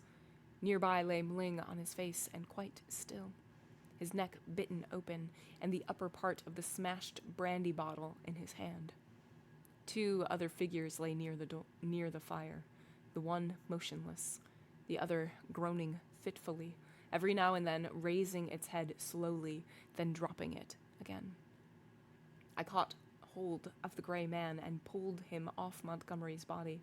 His claws drew down the torn coat reluctantly as I dragged him away. Montgomery was dark in the face and scarcely breathing. I splashed seawater on his face and pillowed his head on my rolled-up coat. Mling was dead. The wounded creature by the fire, it was a wolf brute with a bearded gray face, lay, I found, with the fore-part of its body upon the still-growing timber. The wretched thing was injured so dreadfully that in mercy I blew its brains out at once. The other brute was one of the bullmen, swathed in white. He, too, was dead. The rest of the beast people had vanished from the beach. I went to Montgomery again and knelt beside him, cursing my ignorance of medicine. The fire beside me had sunk down, and only charred beams of timber glowing at the central ends and mixed with a gray ash of bushwood remained. I wondered casually where Montgomery had got his wood. Then I saw that the dawn was upon us. The sky had grown brighter. The setting moon was becoming pale and opaque in the luminous blue of the day. The sky to the eastward was rimmed with red. Suddenly I heard a thud and a hissing behind me, and, looking round, sprang to my feet with a cry of horror. Against the warm dawn, great tumultuous masses of black smoke were boiling up out of the enclosure, and through their stormy darkness shot flickering threads of blood-red flame. Then the thatched roof caught. I saw the curving charge of the flames across the sloping straw. A spurt of fire jetted from the window of my room. I knew at once what had happened. I remembered the crash I had heard. When I had rushed out to Montgomery's assistance, I had overturned the lamp. The hopelessness of saving any of the contents of my enclosure stared me in the face. My mind came back to my plan of flight, and turning swiftly, I looked to see where the 2 boats lay upon the beach. They were gone. 2 axes lay upon the sands beside me. Chips and splinters were scattered broadcast, and the ashes of the bonfire were blackening and smoking under the dawn. Montgomery had burnt the boats to revenge himself upon me and prevent our return to mankind. A sudden convulsion of rage shook me. I was almost moved to batter his foolish head in as he lay there helpless at my feet. Then suddenly his hand moved, so feebly, so pitifully, that my wrath vanished. He groaned and opened his eyes for a minute. I knelt down beside him and raised his head. He opened his eyes again, staring silently at the dawn, and then they met mine. The lids fell. "Sorry," he said presently with an effort. He seemed trying to think. "The last," he murmured, "the last of this silly universe. What a mess." I listened. His head fell helplessly to one side. I thought some drink might revive him, but there was neither drink nor vessel in which to bring drink at hand. He seemed suddenly heavier. My heart went cold. I bent down to his face, put my hand through the rent of his blouse. He was dead. And even as he died, a line of white heat, the limb of the sun, rose eastward beyond the projection of the bay, splashing its radiance across the sky and turning the dark sea into a weltering tumult of dazzling light. It fell like a glory upon his death-shrunken face. I let his head fall gently upon the rough pillow I had made for him, and stood up. Before me was the glittering desolation of the sea, the awful solicitude upon which I had already suffered so much. Behind me, the island, hushed under the dawn, its beast people silent and unseen. The enclosure, with all its provisions and ammunition, burnt noisily, with sudden gusts of flame, a fitful crackling, and now and then a crash. The heavy smoke drove up the beach away from me, rolling low over the distant treetops towards the huts in the ravine. Behind me were the charred vestiges of the boats and these 5 dead bodies. Then out of the bushes came 3 beast people, with hunched shoulders, protruding heads, misshapen hands awkwardly held, and inquisitive, unfriendly eyes, and advanced towards me with hesitating gestures. End of chapter 19. 19. Okay, so Montgomery is starting to lose it. He's like, I can't go back to society. I am ruined there. I can't do this. I need to stay here. You need to stay here with me. And there's nothing that we can possibly do to make anything better. And so he's like, I'm just gonna go out and I'm gonna drink and I'm gonna have all the beast people drink with me. And we're like, all right, well, we don't drink, so have fun. And so Montgomery leaves with Mling, and we are sitting there in our little room, and we devise a plan. Tomorrow we are going to gather all of the provisions that we possibly can, and we're going to take one of the boats, and we're going to leave. So we're starting to look around. We find biscuit tins, all of these things. We see Moreau's body just laying on the pyre, and we're like, we're gonna light that tomorrow, and everything will be forgotten, and it'll be like this place never happened. And then we hear a crash, and we run outside, and what do we find but a struggle a struggle and a half. And Montgomery has been badly injured. Mling is dead. There's a creature that is attacking them, and we shoot that creature to stop them attacking Montgomery. And we're like, all right, maybe we should leave now. And as we're thinking this, we see from the corner of our eyes lots of red. And we look over, and our home is on fire. When we left in a hurry, we knocked over the lamp, and everything is on fire, which destroys our plan of having provisions and any food or supplies with us. So we're like, all right, I guess we will just go now. Montgomery somehow is still alive at this point, and he's like, oh, everything's in chaos, everything's, a horror. And we go down to the beach, and good old Montgomery has destroyed the boats. So what? So we're like, all right, well, in front of us is the unknown of the sea, which is terrible. And then behind us is the terribleness of this island and these beast people. And then as we're turning around, and the sun is rising, 3 beast people walk out. Cool.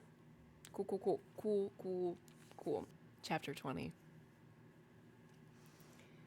Alone with the beast folk. I faced these people, facing my fate in them single-handed now. Literally single-handed, for I had broken arm. In my pocket was a revolver with 2 empty chambers. Among the chips scattered about the beach lay the 2 axes that had been used to chop up the boats. The tide was creeping in behind me. There was nothing for it but courage. I looked squarely into the faces of the advancing monsters. They avoided my eyes, and their quivering nostrils investigated the bodies that lay beyond me on the beach. I took 6 steps, picked up the blood-stained whip that lay beneath the body of the wolfman, and cracked it. They stopped and stared at me. "Salute," said I. "Bow down." They hesitated. One bent his knees. I repeated my command with my heart in my mouth and advanced upon them. One knelt, then the other 2. I turned and walked towards the dead bodies, keeping my face towards the 3 kneeling beast men, very much as an actor passing up the stage faces of the audience. "They broke the law," said I, putting my foot on the sayer of the law. "They have been slain, even the sayer of the law. Even the other with the whip. Great is the law. Come and see." "None escape," said one of them, advancing and peering. "None escape," said I. "Therefore hear and do as I command." They stood up, looking questioningly at one another. "Stand there," said I. I picked up the hatchets and swung them by their heads from the sling of my arm, turned Montgomery over, picked up his revolver, still loaded in 2 chambers, and bending down to rummage, found 6 cartridges in his pocket. "Take him," said I, standing up again and pointing with the whip. "Take him and carry him out and cast him into the sea." They came forward, evidently still afraid of Montgomery, but still more afraid of my cracking red whiplash, and after some fumbling and hesitation, some whip cracking and shouting, they lifted him gingerly, carried him down to the beach, and went splashing into the dazzling welter of the sea. "On," said I, "on! Carry him far!" They went in up to their armpits and stood regarding me. "Let go," said I, and the body of Montgomery vanished with a splash. Something seemed to tighten across my chest. "Good," said I with a break in my voice, and they came back, hurrying and fearful, to the margin of the water, leaving long wakes of black in the silver. At the water's edge they stopped, turning and glaring into the sea as though they presently expected Montgomery to rise therefrom and exact revenge. "Now these," said I, pointing to the other bodies. They took care not to approach the place where they had thrown Montgomery into the water, but instead carried the 4 dead beast people slantingly along the beach for perhaps 100 yards before they waded out and cast them away. As I watched them disposing of the mangled remains of Mling, I heard a light footfall behind me, and turning, quickly saw the big hyena swine perhaps a dozen yards away. His head was bent down, his bright eyes were fixed upon me, his stumpy hands clenched and held close by his side. He stopped in his crouching attitude when I turned, his eyes a little averted. For a moment we stood, eye to eye. I dropped the whip and snatched at the pistol in my pocket, for I meant to kill this brute, the most formidable of any left now upon the island, at the first excuse. It may seem treacherous, but so I was resolved. I was far more afraid of him than any other 2 of the beast folk. His continued life was, I knew, a threat against mine. I was perhaps a dozen seconds collecting myself, then I cried out, "Salute! Bow down!" His teeth flashed upon me in a snarl. "Who are you, that I should—" Perhaps a little too spasmodically, I drew my revolver, aimed quickly, and fired. I heard him yelp, saw him run sideways and turn, knew I had missed, and clicked back the cock with my thumb for the second shot. But he was already running headlong, jumping from side to side, and I dared not risk another miss. Every now and then he looked back at me over his shoulder. He went slanting along the beach and vanished beneath the driving masses of dense smoke that were still pouring out from the burning enclosure. For some time, I stood staring at him. I turned to my 3 obedient beast folk again and signaled them to drop the body they still carried. Then I went back to the place by the fire where the bodies had fallen and kicked the sand until all the brown blood stains were absorbed and hidden. I dismissed my 3 serfs with a wave of the hand and went up the beach into the thickets. I carried my pistol in my hand, my whip thrust with the hatchets in the sling of my arm. I was anxious to be alone, to think out the position in which I was now placed. A dreadful thing that I was only beginning to realize was that over all this island there was now no safe place where I could be alone and secure to rest or to sleep. I had recovered strength amazingly since my landing, but I was still inclined to be nervous and to break down under any great stress. I felt that I ought to cross the island and establish myself with the beast people and make myself secure in their confidence, but my heart failed me. I went back to the beach and, turning eastward past the burning enclosure, made for a point where a shallow spit of coral sand ran out towards the reef. Here I could sit down and think, my back to the sea and my face against any surprise, and there I sat, chin on knees, the sun beating down upon my head and unspeakable dread in my mind, plotting how I could live on against the hour of my rescue, if ever rescue came. I tried to review the whole situation as calmly as I could, but it was difficult to clear the thing of emotion. I began turning over in my mind the reason of Montgomery's despair. "They will change," he said. "They are sure to change." And Moreau. What was it that Moreau said? "The stubborn beast flesh grows day by day back again." Then I came round to the hyena swine. I felt sure that if I did not kill that brute, he would kill me. The sayer of the law was dead. Worse luck. They knew not now that we have the whips, could be killed even as they themselves were killed. Were they peering at me already out of the green masses of ferns and palms over yonder, watching until I came within their spring? Were they plotting against me? What was the hyena swine telling them? My imagination was running away with me into a morass of unsubstantial fears. My thoughts were disturbed by a crying of seabirds hurrying towards some black object that had been stranded by the waves on the beach near the enclosure. I knew what that object was, but I had not the heart to go back and drive them off. I began walking along the beach in the opposite direction, designing to come round the eastward corner of the island and so approach the ravine of the huts without traversing the possible ambuscades of the thickets. Perhaps half a mile along the beach, I became aware of one of my 3 beast folk advancing out of the landward bushes towards me. I was now so nervous with my own imaginings that I immediately drew my revolver. Even the propitiatory gestures of the creature failed to disarm me. He hesitated as he approached. "Go away," cried I.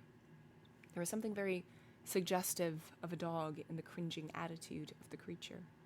It retreated a little way, very like a dog being sent home, and stopped, looking at me imploringly with canine brown eyes. "Go away," said I. "Do not come near me." "May I not come near you?" it said. "No, go away," I insisted, and snapped my whip. Then, putting my whip in my teeth, I stooped for a stone, and with that threat drove the creature away. So in solitude I came round by the ravine of the beast people, and hiding among the weeds and reeds that separated this crevice from the sea, I watched such of them as appeared, trying to judge from their gestures and appearance how the death of Moreau and Montgomery and the destruction of the House of Pain had affected them. I now know the folly of my cowardice. Had I kept my courage up to the level of the dawn, had I not allowed it to ebb away in solitary thought, I might have grasped the vacant scepter of Moreau and ruled over the beast people. As it was, I lost the opportunity and sank to the position of a mere leader among my fellows.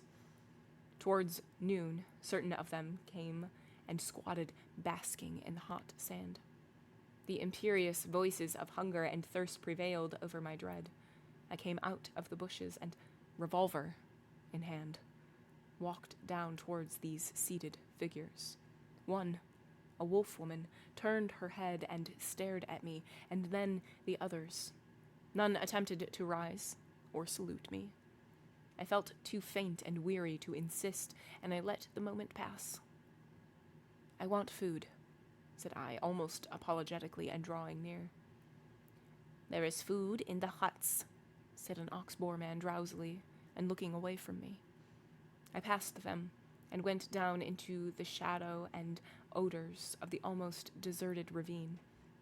In an empty hut, I feasted on some specked and half-decayed fruit, and then after I had propped some branches and sticks about the opening, and placed myself with my face towards it, and my hand upon my revolver, the exhaustion of the last 30 hours claimed its own, and I fell into a light slumber, hoping that the flimsy barricade I had erected would cause sufficient noise in its removal to save me from surprise. End of chapter 20. Ooh, boy. Okay. Chapter 20, now we're all alone with these beast folk, and we've seen what they can do, and we're a little affright, even though we know that Moreau was actually the bad guy. That doesn't mean that we can't also be scared of these beast folk. So we're alone, and now the beast folk know that man with whip can also die, the same way that the beasts can. So he has no place to go that is any sort of safety. He has no food. He just is here, forced to survive alongside them. And so he goes down to the beach after trying to get them away, like try to assert his dominance and like be the next Moreau, which fails miserably. But he goes down to the beach and he's like, "I'm hungry." And they're like, "There's food in the huts." And so he goes back to the dark, dank huts to get food. And he builds up like a little barricade, almost like an alarm system, so that if somebody or something comes around, he'll be able to hear them. Chapter 21. It's a long one. The reversion of the beast folk. In this way, I became one among the beast people in the island of Dr. Moreau. When I awoke, it was dark about me. My arm ached in its bandages. I sat up, wondering at first where I might be. I heard coarse voices talking outside. Then I saw that my barricade had gone, and that the opening of the hut stood clear. My revolver was still in my hand. I heard something breathing. Saw something crouched together, close beside me. I held my breath, trying to see what it was. It began to move slowly, interminably. Then something soft and warm and moist passed across my hand. All my muscles contracted. I snatched my hand away. A cry of alarm began and was stifled in my throat. Then I just realized what had happened, sufficiently to stay my fingers on the revolver. "Who is that?" I said in a hoarse whisper. The revolver still pointed. "I, master." Who are you?" "They say there is no master now, but I know. I carried the bodies into the sea. O walker of the sea, the bodies of those you slew. I am your slave, master." "Are you the one I met on the beach?" I asked. "The same, master." The thing was evidently faithful enough, for it might have fallen upon me as I slept. "It is well," I said, extending my hand for another licking kiss. I began to realize what its presence meant, and the tide of my courage flowed. "Where are the others?" I asked. "They are mad. They are fools," said the dog man. "Even now, they talk together beyond there. They say, the master is dead. The other with the whip is dead. That other who walked in the sea is as we are. We have no masters, no whips, no house of pain anymore. There is an end. We love the law and will keep it, but there is no pain, no master, no whips forever again, so they say. But I know, master, I know." I felt in the darkness and patted the dog man's head. "It is well," I said again. "Presently you will slay them all," said the dog man. "Presently," I answered, "I will slay them all, after certain days and certain things have come to pass. Every one of them save those you spare. Every one of them shall be slain." "What the master wishes to kill, the master kills," said the dog man, with a certain satisfaction in his voice. "And that their sins may grow," I said. "Let them live in their folly until their time is ripe. Let them not know that I am the master." "The master's will is sweet," said the dog man, with a ready tact of his canine blood. "But one has sinned," said I. "Him I will kill, whenever I may meet him. When I say to you, 'That is he,' see that you fall upon him. And now I will go to the men and women who are assembled together." For a moment the opening of the hut was blackened by the exit of the dog man. Then I followed and stood up, almost in the exact spot where I had been when I had heard Moreau and his staghound pursuing me. But now it was night, and all the miasmatic ravine about me was black. And beyond, instead of a green, sunlit slope, I saw a red fire, before which hunched, grotesque figures moved to and fro. Farther were the thick trees, a bank of darkness, fringed above with the black lace of the upper branches. The moon was just riding up on the edge of the ravine, and like a bar across its face drove the spire of vapor that was forever streaming from the fumaroles of the island. "Walk by me," said I, nerving myself, and side by side we walked down the narrow way, taking little heed of the dim things that peered at us out of the huts. None about the fire attempted to salute me. Most of them disregarded me ostentatiously. I looked round for the hyena swine, but he was not there. Altogether, perhaps 20 of the beast folk squatted, staring into the fire or talking to one another. "He is dead, he is dead, the master is dead," said the voice of the ape man to the right of me. "The house of pain, there is no house of pain." "He is not dead," said I in the loud voice. "Even now he watches us." This startled them. 20 pairs of eyes regarded me. "The house of pain is gone," said I. It will come again. The master you cannot see, yet even now he listens among you." "True, true," said the dogman. They were staggered at my assurance. An animal may be ferocious and cunning enough, but it takes a real man to tell a lie. "The man with a bandaged arm speaks a strange thing," said one of the beast folk. "I tell you it is so," I said. "The master and the house of pain will come again. Woe be to him who breaks the law." They looked curiously at one another. With an affectation of indifference, I began to chop idly at the ground in front of me with my hatchet. They looked, I noticed, at the deep cuts I made in the turf. Then the satyr raised a doubt. I answered him. Then one of the dappled things objected, and an animated discussion sprang up round the fire. Every moment I began to feel more convinced of my present security. I talked now without the catching of my breath, due to the intensity of my excitement that had troubled me at first. In the course of about an hour, I had really convinced several of the beast folk of the truth of my assertions, and talked most of the others into a dubious state. I kept a sharp eye for my enemy, the hyena swine, but he never appeared. Every now and then a suspicious movement would startle me, but my confidence grew rapidly. Then, as the moon crept down from the zenith, one by one the listeners began to yawn, showing the oddest teeth in the light of the sinking fire. And first one and then another retired towards the dens of the ravine, and I, dreading the silence and darkness, went with them, knowing I was safer with several of them than with one alone. In this manner began the longer part of my sojourn upon this island of Dr. Moreau.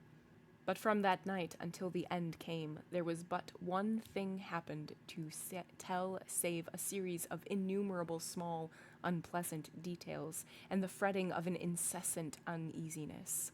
So that I prefer to make no chronicle for that gap in time, to tell only one cardinal incident of the 10 months I spent as an intimate of these half-humanized brutes. There is much that sticks in my memory that I could write, things that I would cheerfully give my right hand to forget, but they do not help the telling of the story. In the retrospect, it is strange to remember how soon I fell in with these monsters' ways, and gained my confidence again. I had my quarrels with them, of course, and could show some of their teeth marks still, but they soon gained a wholesome respect for my trick of throwing stones and for the bite of my hatchet, and my St. Bernard man's loyalty was of infinite service to me. I found their simple scale of honor was based mainly on the capacity for inflicting trenchant wounds. Indeed, I may say, without vanity I hope, that I held something like preeminence among them. One or two, whom in a rare access of high spirits I had scarred rather badly, bore me a grudge, but it vented itself chiefly behind my back, and at a safe distance from my missiles, in grimaces. The hyena swine avoided me, and I was always on the alert for him. My inseparable dogman hated and dreaded him intensely. I really believe that was at the root of the brute's attachment to me. It was soon evident to me that the former monster had tasted blood and gone the way of the leopard man. He formed a lair somewhere in the forest and became solitary. Once I tried to induce the beast folk to hunt him, but I lacked the authority to make them cooperate for one end. Again and again I tried to approach his den and come upon him unaware, but always he was too acute for me, and saw or winded me and got away. He too made every forest pathway dangerous to me, and my ally with his lurking ambuscades. The dogman scarcely dared to leave my side. In the first month or so, the beast folk, compared with their latter condition, were human enough, and for one or two besides my canine friend, I even conceived a friendly tolerance.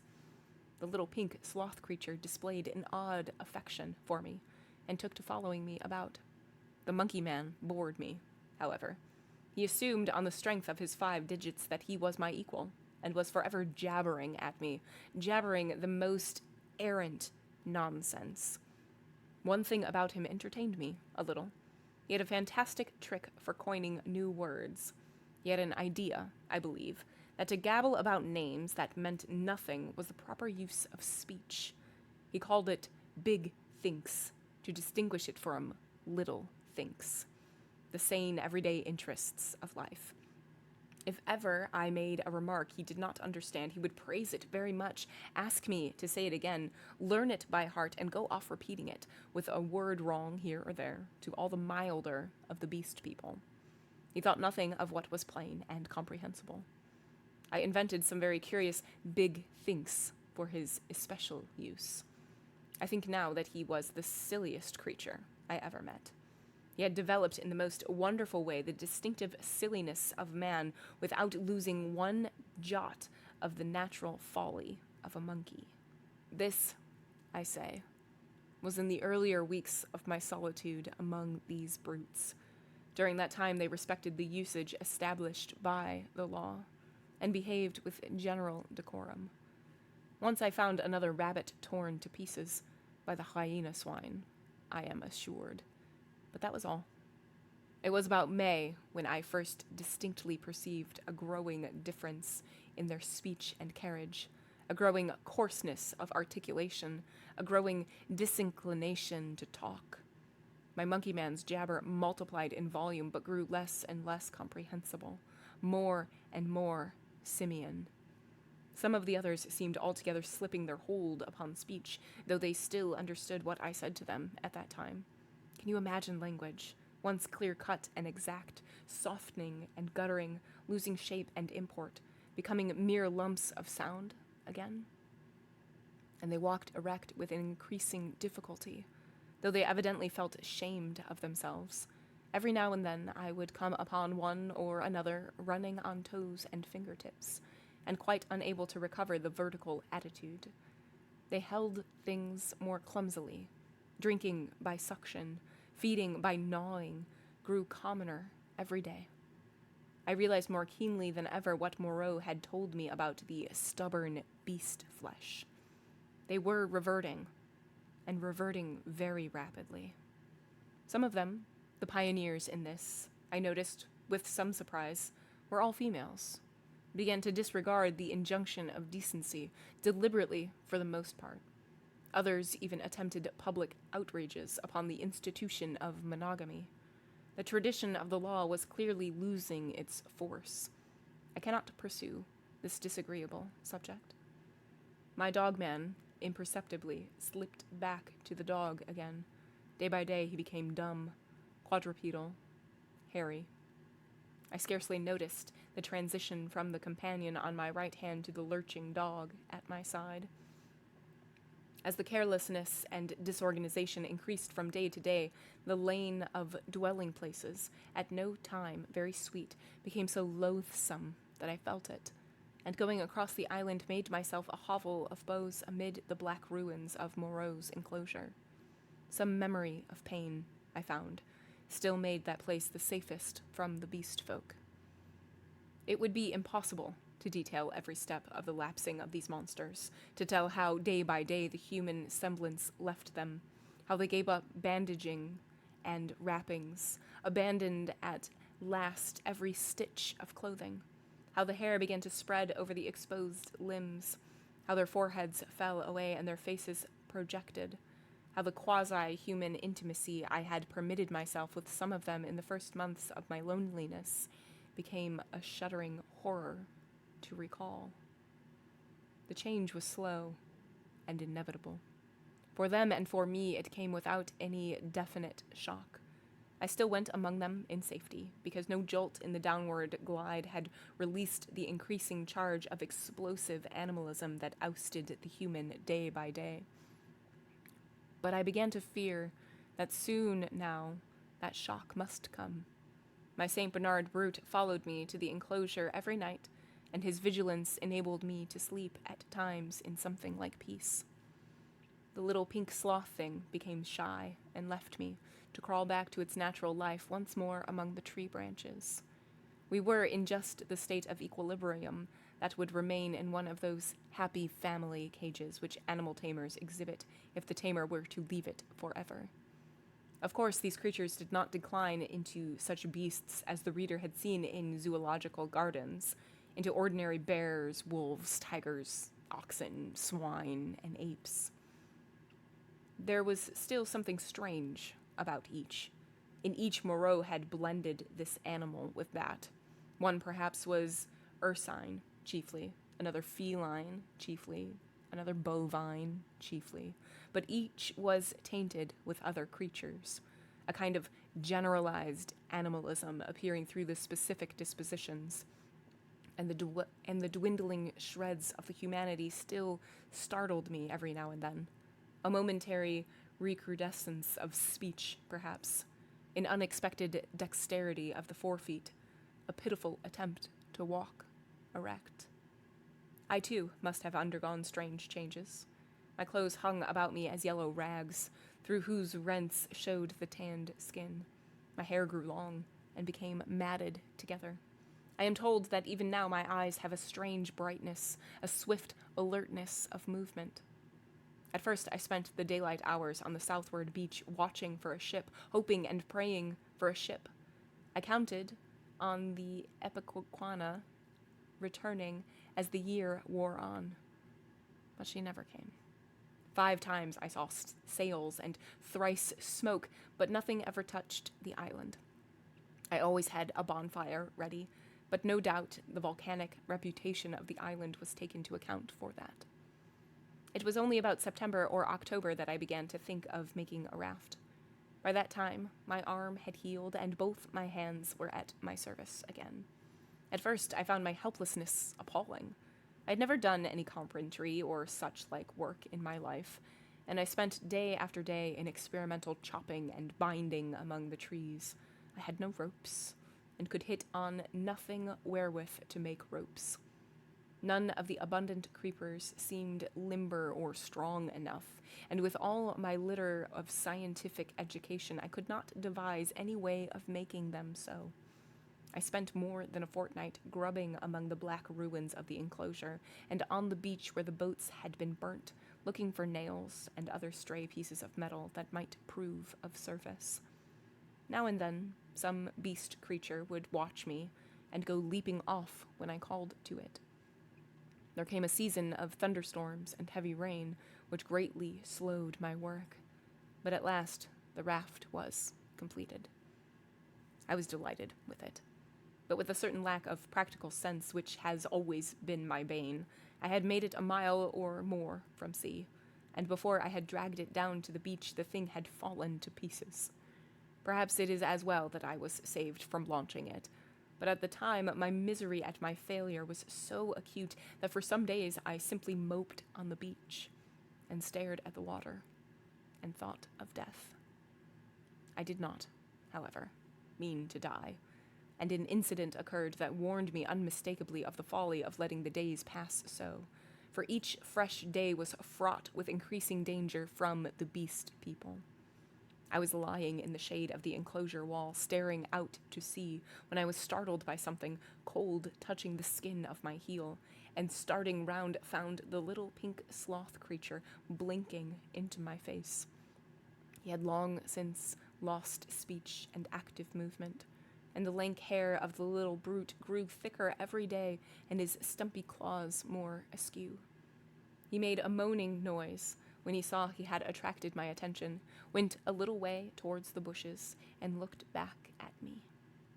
At first, I did not understand, but presently it occurred to me that he wished me to follow him, and this I did at last, slowly, for the day was hot. When we reached the trees, he clambered into them, for he could travel better among their swinging creepers than on the ground. And suddenly, in a trampled space, I came upon a ghastly group. My St. Bernard creature lay on the ground, dead, and near his body crouched the hyena swine, gripping the quivering flesh with its misshapen claws, gnawing at it, and snarling with delight. As I approached, the monster lifted its glaring eyes to mine. Its lips went trembling back from its red-stained teeth, and it growled menacingly. It was not afraid, and not ashamed. The last vestige of the human taint had vanished. I advanced a step farther, stopped, and pulled out my revolver. At last, I had him face to face. The brute made no sign of retreat, but its ears went back. Its hair bristled and its body crouched together. I aimed between the eyes and fired. As I did so, the thing rose straight at me in a leap, and I was knocked over like a 9-pin. It clutched at me with its crippled hand and struck me in the face. Its spring carried it over me. I fell under the hind part of its body, but luckily I had hit as I meant, and it had died even as it leapt. I crawled out from under its unclean weight and stood up trembling, staring at its quivering body. That danger, at least, was over. But this, I knew, was only the first of the series of relapses that must come. I burnt both the bodies on a pyre of brushwood. But after that, I saw that unless I left the island, my death was only a question of time. The Beast People by that time had, with 1 or 2 exceptions, left the ravine and made themselves lairs according to their taste among the thickets of the island. Few prowled by day, most of them slept, and the island might have seemed deserted to a newcomer. But at night, the air was hideous with their calls and howling. I had half a mind to make a massacre of them, to build traps or fight them with my knife. Had I possessed sufficient cartridges, I should not have hesitated to begin the killing. There could now be scarcely a score left of the dangerous carnivores. The braver of these were already dead. After the death of this poor dog of mine, my last friend, I too adopted to some extent the practice of slumbering in the daytime in order to be on my guard at night. I rebuilt my den in the walls of the enclosure, with such a narrow opening that anything attempting to enter must necessarily make a considerable noise. The creatures had lost the art of fire, too, and recovered their fear of it. I turned once more, almost passionately now, to hammering together stakes and branches to form a raft for my escape. I found 1,000 difficulties. I am an extremely unhandy man. My schooling was over before the days of Sloyd, but most of the requirements of a raft I met at last in some clumsy, circuitous way or other, and this time I took care of the strength. The only insurmountable obstacle was that I had no vessel to contain the water I should need if I floated forth upon these untraveled seas. I would have even tried pottery, but the island contained no clay. I used to go moping about the island, trying with all my might to solve this one last difficulty. Sometimes I would give way to wild outbursts of rage and hack and splinter some unlucky tree in my intolerable vexation. But I could think of nothing. And then came a day, a wonderful day, which I spent in ecstasy. I saw a sail to the southwest, a small sail like that of a little schooner, and forthwith I lit a great pile of brushwood and stood by it in the heat of it, and the heat of the midday sun, watching. All day I watched that sail, eating or drinking nothing, so that my head reeled, and the beasts came and glared at me, and seemed to wonder, and went away. It was still distant when night came and swallowed it up, and all night I toiled to keep my blaze bright and high, and the eyes of the beasts shone out of the darkness, marveling. In the dawn the sail was nearer, and I saw it was the dirty lug sail of a small boat, but it sailed strangely. My eyes were weary with watching, and I peered and could not believe them. 2 men were in a boat, sitting low down, one by the bows, one on the other side of the rudder. The head was not kept to the wind. It yawed and fell away. As the day grew brighter, I began waving the last rag of my jacket to them, but they did not notice me, and sat still, facing each other. I went to the lowest point of the low headland and gesticulated and shouted. There was no response, and the boat kept on her aimless course, making slowly, very slowly, for the bay. Suddenly, a great white bird flew up out of the boat, and neither of the men stirred nor noticed it. It circled around and then came sweeping overhead with its strong wings outspread. Then I stopped shouting, and sat down on the headland and rested my chin on my hands and stared. Slowly, slowly, the boat drove past towards the west. I would have swum out to it, but something, a cold, vague fear, kept me back. In the afternoon, the tide stranded the boat and left it 100 yards or so to the westward of the ruins of the enclosure. The men in it were dead. Had been dead so long that they fell to pieces when I tilted the boat on its side and dragged them out. One had a shock of red hair, like the captain of the Ipecacuanha, and a dirty white cap lay in the bottom of the boat. As I stood beside the boat, 3 of the beasts came slinking out of the bushes and sniffing towards me.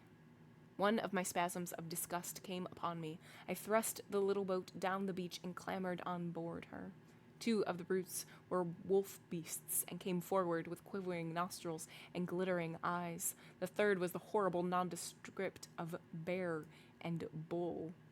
When I saw them approaching those wretched remains, heard them snarling at one another, and caught the gleam of their teeth, a frantic horror succeeded my repulsion. I turned my back upon them, struck the lug, and began paddling out to sea. I could not bring myself to look behind me. I lay, however, between the reef and the island that night, and the next morning went round to the stream and filled the empty keg aboard with water. Then, with such patience as I could command, I collected a quantity of fruit and waylaid and killed 2 rabbits with my last 3 cartridges. While I was doing this, I left the boat moored to an inward projection of the reef for fear of the beast people. End of chapter 21. Whew. Okay. Chapter 21. We are by ourselves, and we have our friend, the St. Bernard man, and he's like our right-hand man and helping us go along, and we are just living among these beast creatures. They still have the threat of the master. They still think that he's like ever looming, ever watching, and as time is passing, very quickly but slowly, so like little changes are happening day to day, but it is like a several month thing that happens, and the creatures are reverting back to their animal ways. They are walking on all fours. They're not wearing clothes. They lose their speech. They lose the ability for them to make fire, things like that. And also, at the same time, we are determined to leave. Like, we can't stay here forever. So we make a little raft, and silly us, we make it too far away. And as we're dragging it to the beach, it collapses, and we're really upset about that, which is probably for the better, because, like, if you just dragging it through, like, a beach is going to make it collapse, like, there's no way that it would survive in open waters. So we build another one, a better one, and with each, step we find more difficulties, and the last difficulty that we are trying to overcome is how to hold water as we're going, passing through these untraveled waters. And we just can't figure it out. There's no clay for us to make any sort of pouch or pottery or anything like that. And we see in the distance...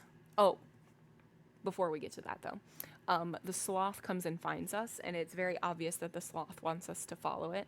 So we follow the sloth, and we see our St. Bernard friend has been killed by the hyena man who had been trying to, wreak havoc on us and the St. Bernard man for a long time, and it finally came to. And so, so sad about the doggy. And then, we kill the hyena man. But we do see a boat far, far away. We light our fire on the beach as high as we can, and it is just taking its sweet, sweet baby time. And it's all night. We keep the fire still lit, still like as high as we possibly can for a signal. And the next day, it slowly has like made its way closer and slowly making its way. And then finally, it gets like beached. And we run over there and we see, well, like before we like see that there's two people and they're facing each other, we run over there and we like go to like pull the boat in more. And the two people that were in there have died, and they've died a long time ago. And we think that they might even be two of the crew of the ship that we came on for forever ago, which is wild. A wild little circle that has happened. So now we have a boat, and we have something that will hold water. It's time to leave. All right, our last chapter. Chapter 22. The Man Alone. In the evening before I started and drove out to sea before a gentle wind from the southwest, slowly, steadily, and the island grew smaller and smaller, and the lank spire of smoke dwindled to a finer and finer line against the hot sunset. The ocean rose up around me, hiding that low, dark patch from my eyes. The daylight, the trailing glory of the sun went streaming out of the sky, was drawn aside like some luminous curtain, and at last I looked into the blue gulf of immensity which the sunshine hides, and saw the floating hosts of the stars. The sea was silent. The sky was silent. I was alone with the night and silence. So I drifted for 3 days, eating and drinking sparingly, and meditating upon all that had happened to me, not desiring very greatly then to see men again. One unclean rag was about me, my hair a black tangle. No doubt my discoverers thought me a madman. It is strange, but I felt no desire to return to mankind. I was only glad to be quit of the foulness of the beast people. And on the 3rd day, I was picked up by a brig from Apia to San Francisco.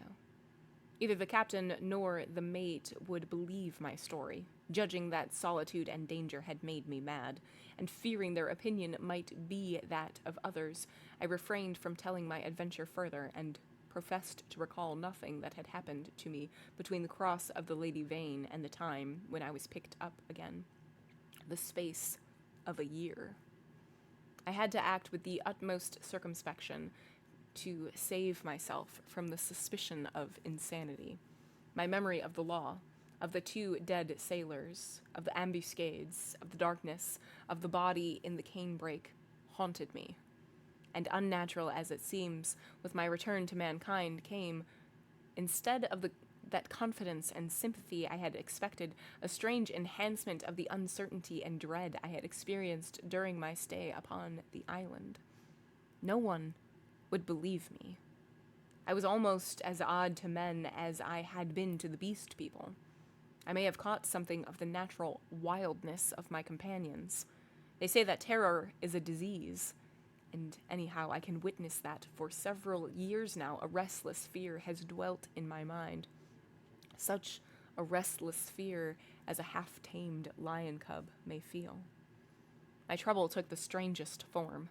I could not persuade myself that the men and women I met were not also another beast people, animals half wrought into the outward image of human souls, and that they would presently begin to revert, to show first this bestial mark, and then that.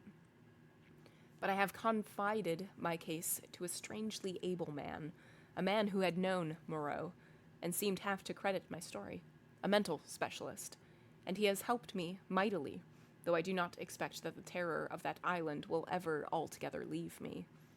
At most times it lies far in the back of my mind, a mere distant cloud, a memory, and a faint distrust. But there are times when the little cloud spreads until it obscures the whole sky. Then I look about me at my fellow man, and I go in fear. I see faces, keen and bright, others dull or dangerous, others unsteady, insincere.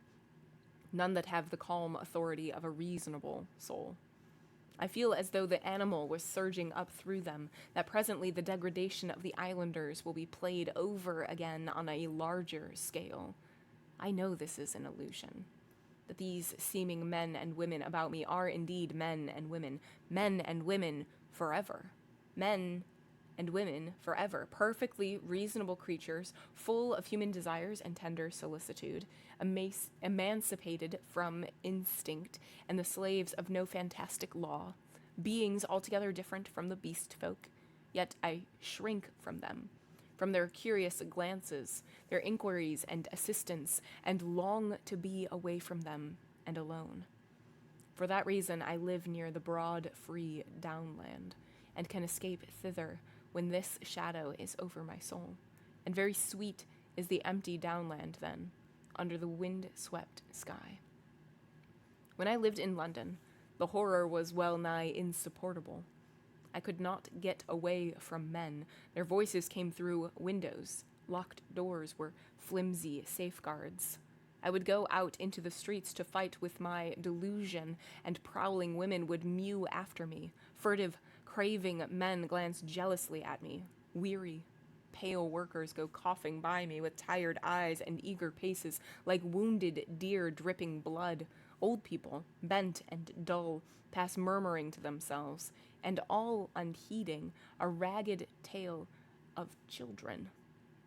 Then I would turn aside into some chapel, and even there, such was my disturbance, it seemed that the preacher gibbered big thinks, even as the ape man had done, or into some library, and there the intent faces over the books seemed but patient creatures waiting for prey.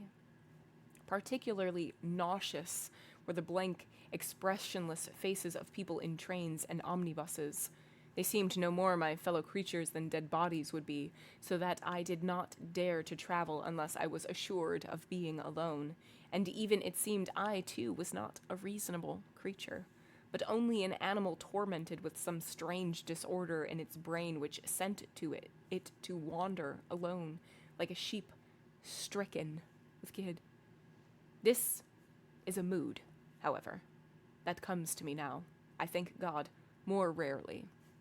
I have withdrawn myself from the confusion of cities and multitudes, and spend my days surrounded by wise books, bright windows into this life of ours, lit by the shining souls of men. I see few strangers, and have built a small household. My days I devote to reading and to experiments in chemistry, and I spend many of the clear nights in the study of astronomy. There is, though I do not know how there is or why there is, a sense of infinite peace and protection in the glittering hosts of heaven. There it must be, I think, in the vast and eternal laws of matter, and not in the daily cares and sins and troubles of men, that whatever is more than animal within us must find its solace and its hopes. I hope, or I could not live. And so, in hope and solitude, my story ends. Edward Prendick. There is a note. The substance of the chapter entitled Dr. Moreau Explains was contained the essential ideas of the story, appeared as a middle article in the Saturday Review in January 1895. This is the only portion of the story that has been previously published, and it has been entirely recast to adapt it to the narrative form. The end. Oh, what did we think? Okay, so he makes it back, and he's still seeing, he of course has like a little bit of PTSD, and he leaves the city because it's just too much for him to handle, and he's like living a quiet, peaceful life out into the country and studying astronomy, and his terrors are few and far between, or at least becoming less and less. What do we think of this? What would we rate it? How many stars? I really enjoyed this. I wasn't expecting the ending because the adaptations, or at least the like references and allusions to this piece, do not include this ending. Like, it is drastically changed, drastically different. But yeah, I really enjoyed this one. I think so. This is our third H.G. Wells book that we've read. We read Time Machine and we've read War of the Worlds, and this might be my favorite. I mean, I do really like War of the Worlds, but I do think that the Time Machine is my least out of the three. This one might be my favorite, though. This one really drives into philosophy. Yes. Yeah, there's a lot of questions and a lot of like moral and ethics discussion that can go along with it. And I think that that's really cool. I like that. You can definitely have like the deep dive discussions with this one. I like it. I like it a lot. So yeah, we did it. Yay, us. So yes, that's going to be it for today. Thank you all so much. It has been a pleasure. As always, whether you lurk, whether you chat, I 1000% appreciate you. And I 1000% appreciate your support. If I don't see you next time, I hope to see you very soon. Bye!